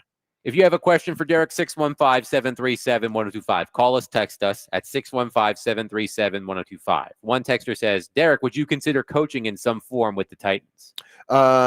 Would I consider coaching? And if they considered asking me, I'd never turn it down. I would consider coaching. Have you done any if coaching they before? consider asking me? Yeah, I've coached at the high school level. I Okay. haven't went up no further than that. But I would, not as a primary coach, I would come in as an assistant to the wide receiver, because coaching, it's a lot, man. And you can't just jump, just because I know football, I can't just jump in and coach it, especially not grown-ups. Now, kids, you can sort of jump in and you can do, that's a little bit easier, so to speak. But to try to jump in and just because I know football, just because I know it don't mean I can, give those guys from a coaching standpoint exactly what they need, because I'm the type of dude to be like, man, you can't do it. Like, dude, why? Like, just tell me why you can't. Like, I did it. So why you can't do that? That would be me, and that's not the best way to go about it when you're dealing with grown-ups. But what's funny is sometimes the best players do not make the best coaches. No, you're right. When you think, I mean, it's not a perfect comparison, but oftentimes, like I'm thinking the prime example for me, and you sort of touched on it. The prime example for me, and I'm looking up his coaching record right now because you sparked me as you were talking about it. To use a hockey example, is Wayne Gretzky. Wayne Gretzky is the greatest hockey player of all time. Just lost the all-time goal record to Alex Ovechkin, but nobody is ever going to break Wayne Gretzky's scoring record in terms of points in the NHL. As a coach for the then Phoenix Coyotes, he had a record of 143, 161, and 24.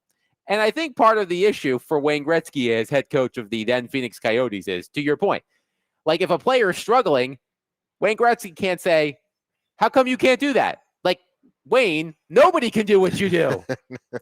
And also, I think it's harder for star players turned coaches to relate to, the secondary players, the role players who don't have that same level of talent, who have to scratch and claw.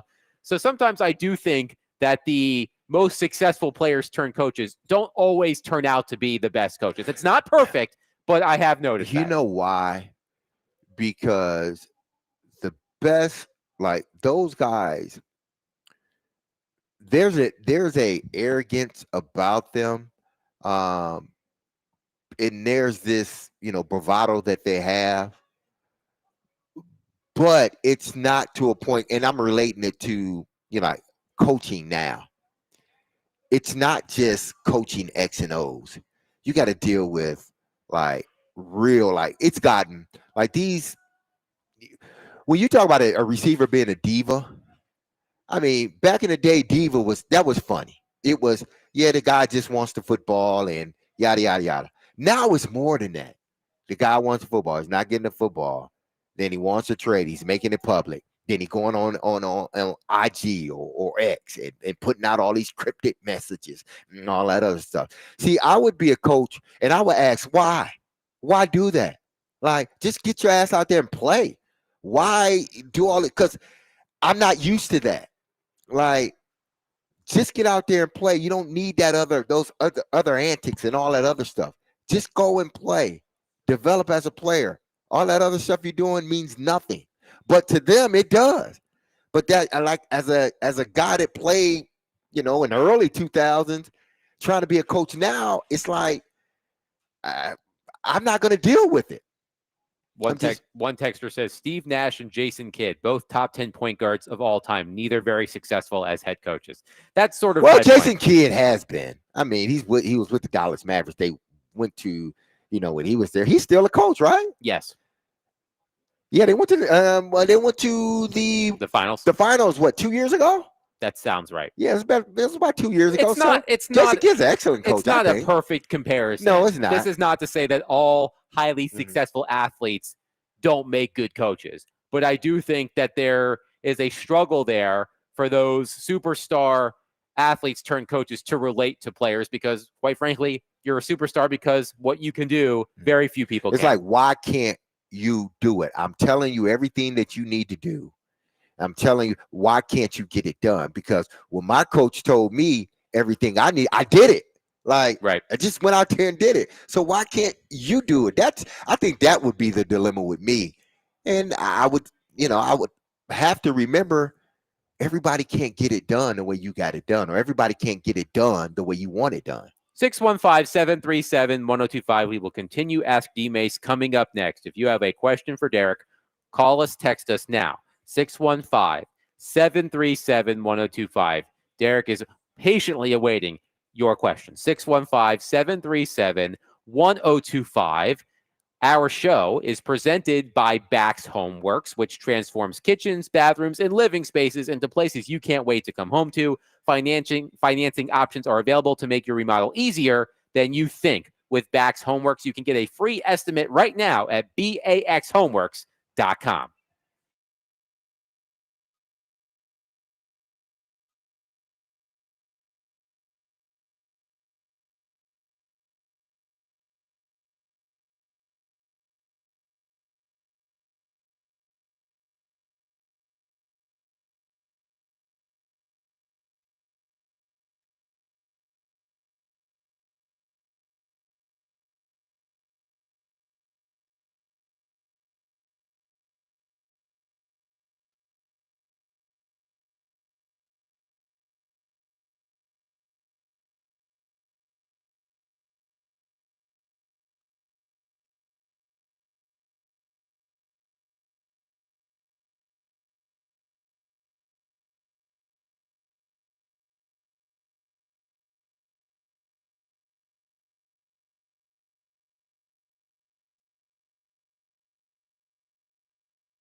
D. Mace, Vingan, and Donick 1025. The Game. Derek Mason, Adam Vingan here with you. We are live at Jimmy Kelly's Steakhouse in Midtown Nashville. If you are looking for a place to go tonight or after the Vanderbilt game tomorrow, remember an 11:45 a.m. kickoff for the Commodores tomorrow against Utah State. If you're looking for a place to go, hopefully, to celebrate after the game, you can come right here just a few blocks away from First Bank Stadium at Jimmy Kelly's Steakhouse. Brian on our text line. By the way, if you have questions for Derek, 615-737-1025. Brian says, we're gonna handle this in two parts. Brian says, first off, Derek, if I was a voter, you'd be in the Hall of Fame already. Let's park that for a second because we will talk about that. Brian's question is, everyone is putting the blame on Callahan, which in games I get, he hasn't looked good. But wouldn't it be more on the front office because this team they assembled isn't good depth-wise or personnel-wise? And this is what I think the dilemma is. It's sort of the dichotomy they're in. Is Brian Callahan a good coach, or is this a really bad roster? He's right. He wasn't handed a roster with a lot of talent on it, especially young talent. And then the young talent that he does have is injured. All three of them, Spears, J.C. Latham, and Tavondre Sweat. Three of them gone. Production gone.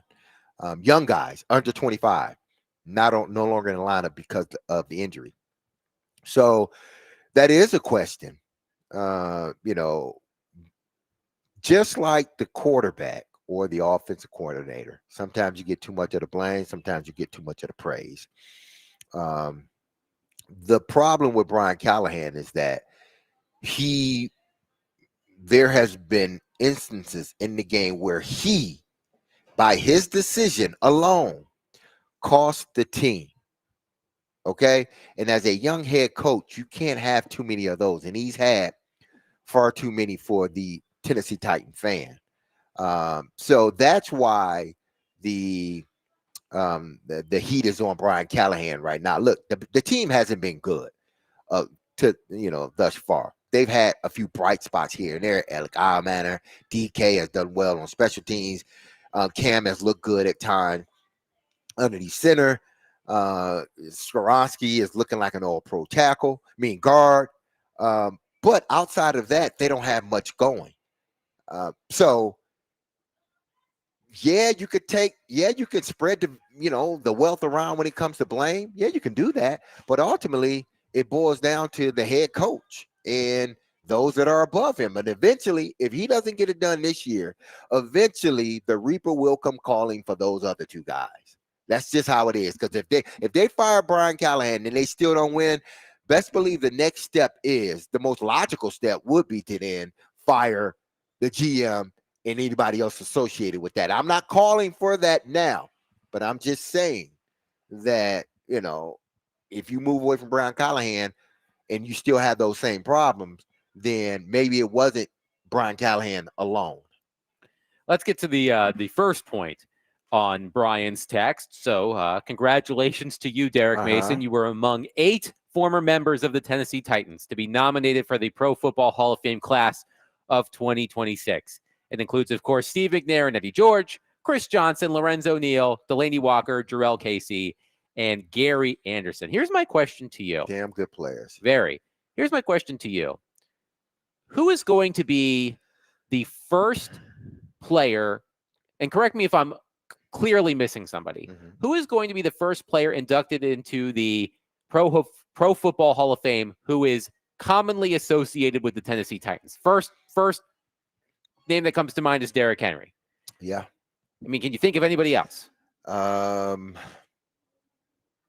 That like would be like Derrick Henry is going to be in the Hall of Fame one day. That's people are going to say he was a member of the Tennessee Titans, because there are, I don't have the whole Pro Football Hall of Fame class in front of me from every year, but there are players who played for the Titans who are in the Pro Football Hall of Fame who are not associated with the Tennessee Titans. Yes. So, like, for example, Shea Weber.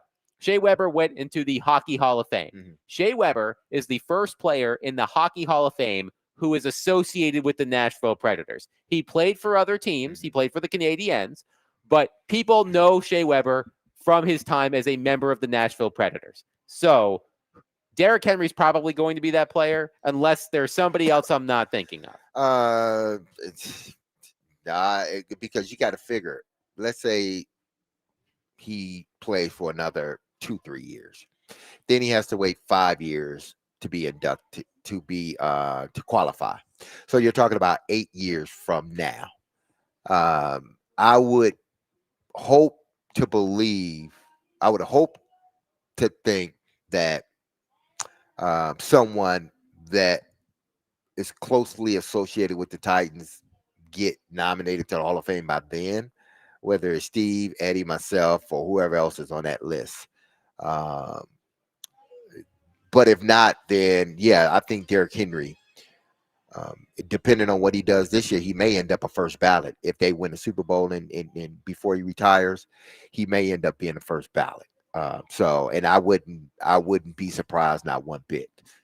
So if it's not in between these next 9 years, then it'll be Derrick Henry. Because even if say if AJ Brown continues to do what he's doing, and then he's retired, 4 years from now, 5 years from now, he wouldn't be associated with the Tennessee Titans. They wouldn't associate. They would associate him with the Philadelphia Eagles. Why? Because he's been to 2 Super Bowls, won one with them. Correct. Yeah. So he will be more associated with Philly than the Tennessee Titans. Well, here's the question. I mean, the Ravens, they need a win bad. Mm-hmm. I believe they're playing Kansas City this weekend. If Derrick Henry wins the Super Bowl with the Ravens, will people then associate him more with the Ravens than the Titans? Just depends. The Ravens will always consider him a Raven. Of course. No doubt. I'm talking about the general fan. I think the general fan will consider him a Baltimore Raven. You see, and I know why you asked that question, because it shouldn't be that way. It shouldn't be. But if he wins the Super Bowl in Baltimore, now if he leaves Baltimore and say go to another team for a year, end up winning the Super Bowl, no. Mm-hmm. He'll be associated with the Titans in Baltimore, not with that team. But if he wins a Super Bowl with Baltimore and say he plays another 2 years there, then the casual fan are going to link him to Baltimore more than Tennessee. And unfortunately, because if he wins Super Bowl there, that's what they would think. Yes. I have a question for you. Yes. Based on something that... Yes, I should be in the Hall of Fame. Absolutely. You damn right. I didn't even have to ask it. But I also have another question for you based on something that I received in my inbox this morning from the Nashville Predators. So the Predators, I'm reading directly from the news release, in a true only in Smashville experience, Nashville Predators fans have the opportunity to win a pair of tickets to opening night by visiting the team's Catfish Kissing booth this Saturday from 1 to 2 p.m. at Odie's, which is just down the block here, I think, in Midtown. For 1 hour, the first 10 fans to kiss a real catfish will receive 2 tickets to Nashville's opening night game on October 9th against the Columbus Blue Jackets. Fans can choose from one of 5 catfish on display, each with their own dating profile. Additionally, every fan who kisses a catfish during the 1 hour period after the initial lucky 10 will be entered to win a 2025-2026 Predators team signed jersey. So, 1, would you kiss a catfish? And 2, what is the grossest thing you've done on a dare? Because it's the Nashville Predators, yes, I will kiss a catfish. If it wasn't the Nashville Predators or the Tennessee Titans, then no, I wouldn't. Though, now, the nastiest thing I did on the dare, or the yuckiest thing I did on the dare, man, I can't even remember, because as an adult, I hadn't done anything. Because it's like, no, I'm not doing that. What are you crazy? As a kid, I'm sure I know I did a bunch of things, but I can't remember those things right now. Yeah, I can't say I've done. I know I may have eaten an ant or something on a dare, something like that. An ant? Yeah, maybe a little small ant, maybe something like that on a dare, or jump from one building to the next on a dare. Like, cause we used to climb on top of my Who are you, my middle Spider-Man? school, because my middle school was right across the street from my home, my Mhm. house, Columbus Middle School, right in Detroit, east side of Detroit, Spring Garden. Okay, yeah, it was right across the street. So in the summertime, we used to get on top of, we used to climb on top of the buildings and jump from one side to the other, run.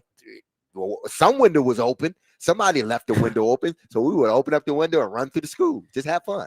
The only thing I can think of, and it's not really gross, you may think it's gross, but it's really not gross, was that when I was younger, somebody asked me to eat, I think it was a chicken wing that was doused in ghost pepper extract. Oh my goodness. Oh man, you want to eat? And I did it, and I think I may have poured a glass of milk on my face. Even with that, it's still there. I love spicy food, but that was even That too ghost much pepper for stuff. me. No, I'm not. That was it was not a slow burn. The moment that hit my tongue, it was on It fire. was a constant burn. and it took a while to subside. So that's the craziest thing I've done on a dare. I can't say I'm that wild and crazy to begin with. 615-737-1025. If you have any other questions for Derek, you can get them in. We'll get to them after we take it to the bank with our friends at F&M Bank. We'll wrap up the week. Coming up next, Derek Mason, Adam Vingan, 1025 The Game.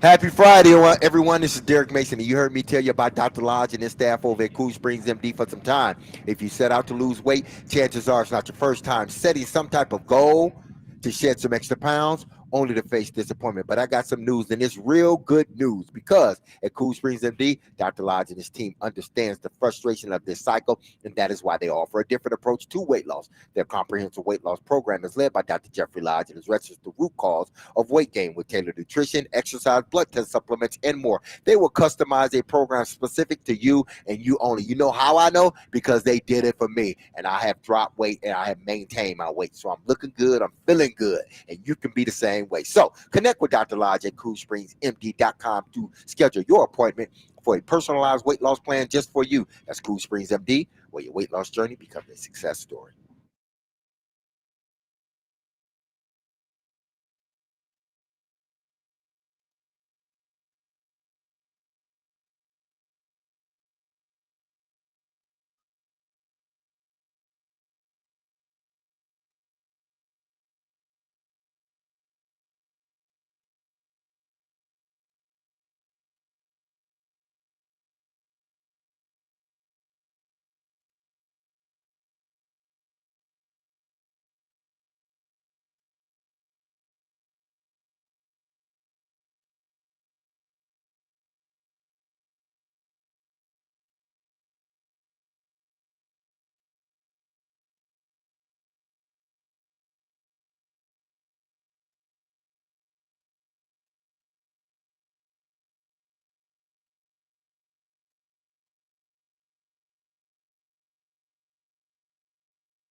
D-Mace, Vingan, and Donick 1025. The game. Derek Mason, Adam Vingan here with you. The Game Blitz with Connor Newt coming up next. But before we get there, it is time to take it to the bank with our friends at F&M Bank, making lives better by making banking easier. You can visit one of their locations throughout Middle Tennessee and Southern Kentucky, I should say, or online at myfmbank.com.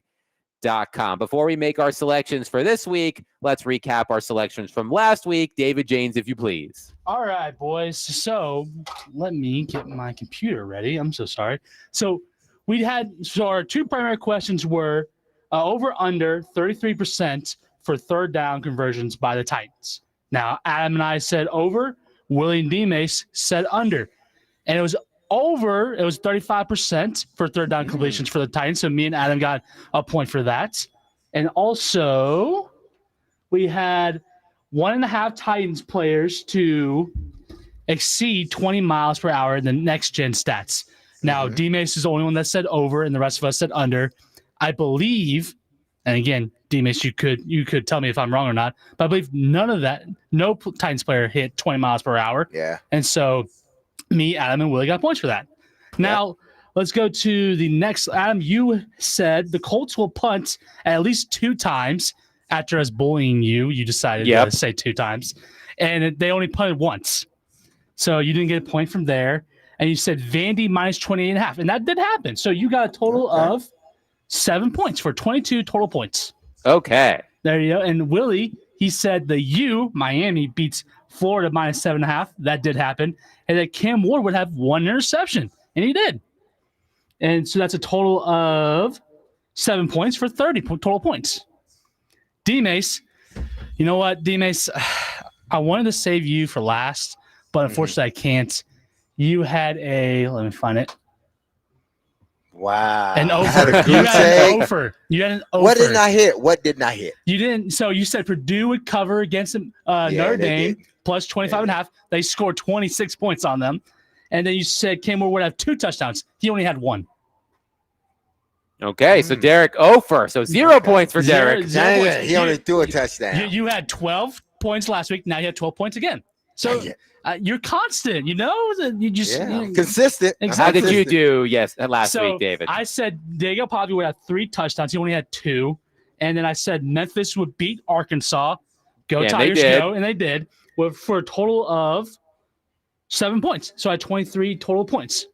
Okay, so we all did well except for Derek. By the way, a programming note, there is no Game Blitz right after our show, but the Metro game of the week between Antioch and Cane Ridge starts at 6:30. So make sure to tune in for the Metro game of the week between Antioch and Cane Ridge starting at 6:30. All right, David James, this week you are in charge of our 2 common questions. You will also be sharing Willie's picks since Willie is not here. So let's start with your common picks for all of us. So the common pick is over under 15.5 points that the Titans would score. Now, so just for some context, the Titans have scored 17 points in total for all 3 games. So I decided to say, you know what, they're playing a good defense as well. So I said 15.5. I put the over under at 15.5. Okay, so I'm going to take the under on that. I say the Titans are held under 15.5 points. Oh, man, that's a tough one. Wow. I'm going over. Okay. What did Willie say, David? Willie said, let me find it real quick. So sorry. He said over 15.5, and I will also say over 15.5. All right, so I am the only one going under here. Okay. Your second common question. Now, the second common question is based off of obviously what L'Jarius Sneed has said, about Nico Collins, not knowing who he was. How many yards will Nico Collins have against the Tennessee Titans? Now, I'm not doing over under. I'm saying how many total yards will he have? Okay. Well, this was going to be one of my choices before you told me it was going to be a common question, so I am going to stick with what I had before. Nico Collins will have at least 100 receiving yards this weekend. I must say Nico will have at least 110. Okay. I like that. I like that. Now, Willie's the only one that is like a little bit on the low side. He said he would have 7 catches for 65 yards. Okay. So, okay, does he need to have the 7 catches too? I mean, based on Does it what all Willie need to did- go together? I- The 7 catches and 100 yards. I mean, no. Willie's the only one that made the clarification for the catches. If both Okay. those don't happen, then Willie doesn't get the points. Okay. Yeah, that's what I'm saying. But If I one didn't happens say- and the other, then no, he doesn't. Yeah, get the yeah, no, point. yeah, exactly. Both have to Okay. happen. So like Okay. that's what that is. And then Okay. I believe, I agree. I think he'll get 120 yards. That's what I'm. That's what I'm Okay. doing. So I thought I was going to be the highest total on that one. I guess not. David and Derek both have upstaged me. All right. To our individual selections, I will begin. The Bills are 15.5-point favorites over my beloved and terrible New Orleans Saints. I say the Bills will defeat the Saints by at least 20 points. It's going to be a bloodbath. So give me the Bills to beat the Saints by at least 20 points. I believe that game is in Buffalo. Micah Parsons makes his highly anticipated return to Dallas as a member of the Green Bay Packers. Micah Parsons has, if I'm not mistaken, 1.5 sacks so far this season. I say he has at least that many against the Cowboys. Give me Micah Parsons at least 1.5 sacks against the Cowboys in his return to Dallas on Sunday. Derek? All right, I'm going to start on the college football front. I think Vandy wins, but I think Utah State covers. I think it's 21.5 It's right 23 now. and a half. 23 and a half. I'm looking on Okay. ESPN. So if CBS says 21, 22. Well, 22 we'll and a say half. what ESPN says. Okay, so I think Vandy wins, but Utah State covers. Utah State covers. Okay. So that's my first one. My second one is that Alec Eilmanor will have another touchdown. So this would be 3 for him. Okay. A touchdown for Alec Eilmanor. David, what were Willie's 2 selections? So Willie said UT, so Tennessee minus 7.5, and then Virginia plus 7 versus Florida State. I thought about taking Virginia against Florida State in silly underdog picks, but I decided against it. David, what about your individual selection? So I'm going to go to, my beloved alma mater, the MTSU Blue Raiders are facing against Kennesaw State. And so I am going to say the Blue Raiders win. They're going to get on the board and win. And then also, my beloved Ravens, they've had some struggles. Their defense has been struggling a little bit. Their offense has not. I believe that Isaiah likely will play and he'll get a touchdown. Okay. Okay. So we will see what happens. We'll check back next Friday to see how we did in Take It to the Bank. The Tennessee Titans are at the Houston Texans at noon on Sunday at NRG Stadium in Houston, Texas. The Texans, despite also being winless, are 7-point favorites at home against the Tennessee Titans. Derek, your final thoughts on this matchup? This is a critical game for the Tennessee Titans. Not just, I believe, for their coaching staff, but I think for their players. If they can somehow manage to win this game, then I think everybody in the locker room is going to continue to fight. Everybody's going to believe that they have an opportunity. If they don't lose it, if they don't win this game, it's going to be hard for this locker room to continue, especially, with potential coaching changes staring in their face. It's going to be hard for those guys to motivate themselves each and every week to go out there and fight when, everything around you is changing. So to me, this more than anything, they need to establish something Sunday. They need to establish that they are becoming a better team than what they have shown. They need to establish that they can protect their quarterback, and individual players need to establish that they can still play in this league. And there's one person that I'm really talking about, and that's Calvin Ridley, because I believe he can, but he needs to step up his play. So it's going to be critical for the Tennessee Titans, to go out there and put on a winning performance. Now, they may not win, but they need to put on a winning performance. Don't roll over. Yeah, exactly. Don't what you saw against the Indianapolis Yeah, I Colts. don't want to see that. I don't want Don't to see that roll 2 over. weeks in a row, because if you do it this week, you're gonna do it next week, and you're Yeah. gonna do it the week after. So I want to see some fight. You don't have to. I want them to win, but it has to look like you're competing. Like it's gonna be a dog fight between y'all two. If it's not, then it's gonna be hard. And I know we joked about this a little bit yesterday and even a little bit today. But if the Titans go to Houston and get annihilated, I do think that somebody is going to have to pay the price for that. And part of me thinks that Brian Callahan relinquishing play calling duties, and again, I think we all believe, despite the fact that he tried to say it was his decision, I don't think anybody actually believes that. Perhaps, part of me thinks, that stems the tide a little bit. That buys him some time as the head coach. But if the Titans go down to Houston and are uncompetitive, I think there are going to be repercussions. I can't escape that feeling. Perhaps I'm being hyperbolic. That happens from time to time. But I agree with you wholeheartedly, Derek. Just show some fight. Don't roll over as you did against the Indianapolis Colts. That was a rough game to watch. I mean, let's be honest, most Titans games have been rough to watch lately, but let's hope that Sundays is not one of those games. We will talk to you on Monday at 3 p.m. from the Circus Sportsbook at the Mint Gaming Hall in Franklin, Kentucky. We will have full reaction to the Titans game against the Houston Texans. Thank you to Jimmy Kelly's for having us out here once again. If you are looking for a place to go after the Vanderbilt game tomorrow or tonight, it's a beautiful night, come on down to Jimmy Kelly's Steakhouse in Midtown. We will talk to you from Kentucky, 3 p.m. Monday. Be loved, love on your people. Have a safe, blessed, and wonderful weekend. I love you. The show loves you. You hear that music? Don't forget about us. Even though it's going to be a weekend, don't forget about us, because you know what? We'll be back Monday, ready to talk some Titans. Peace.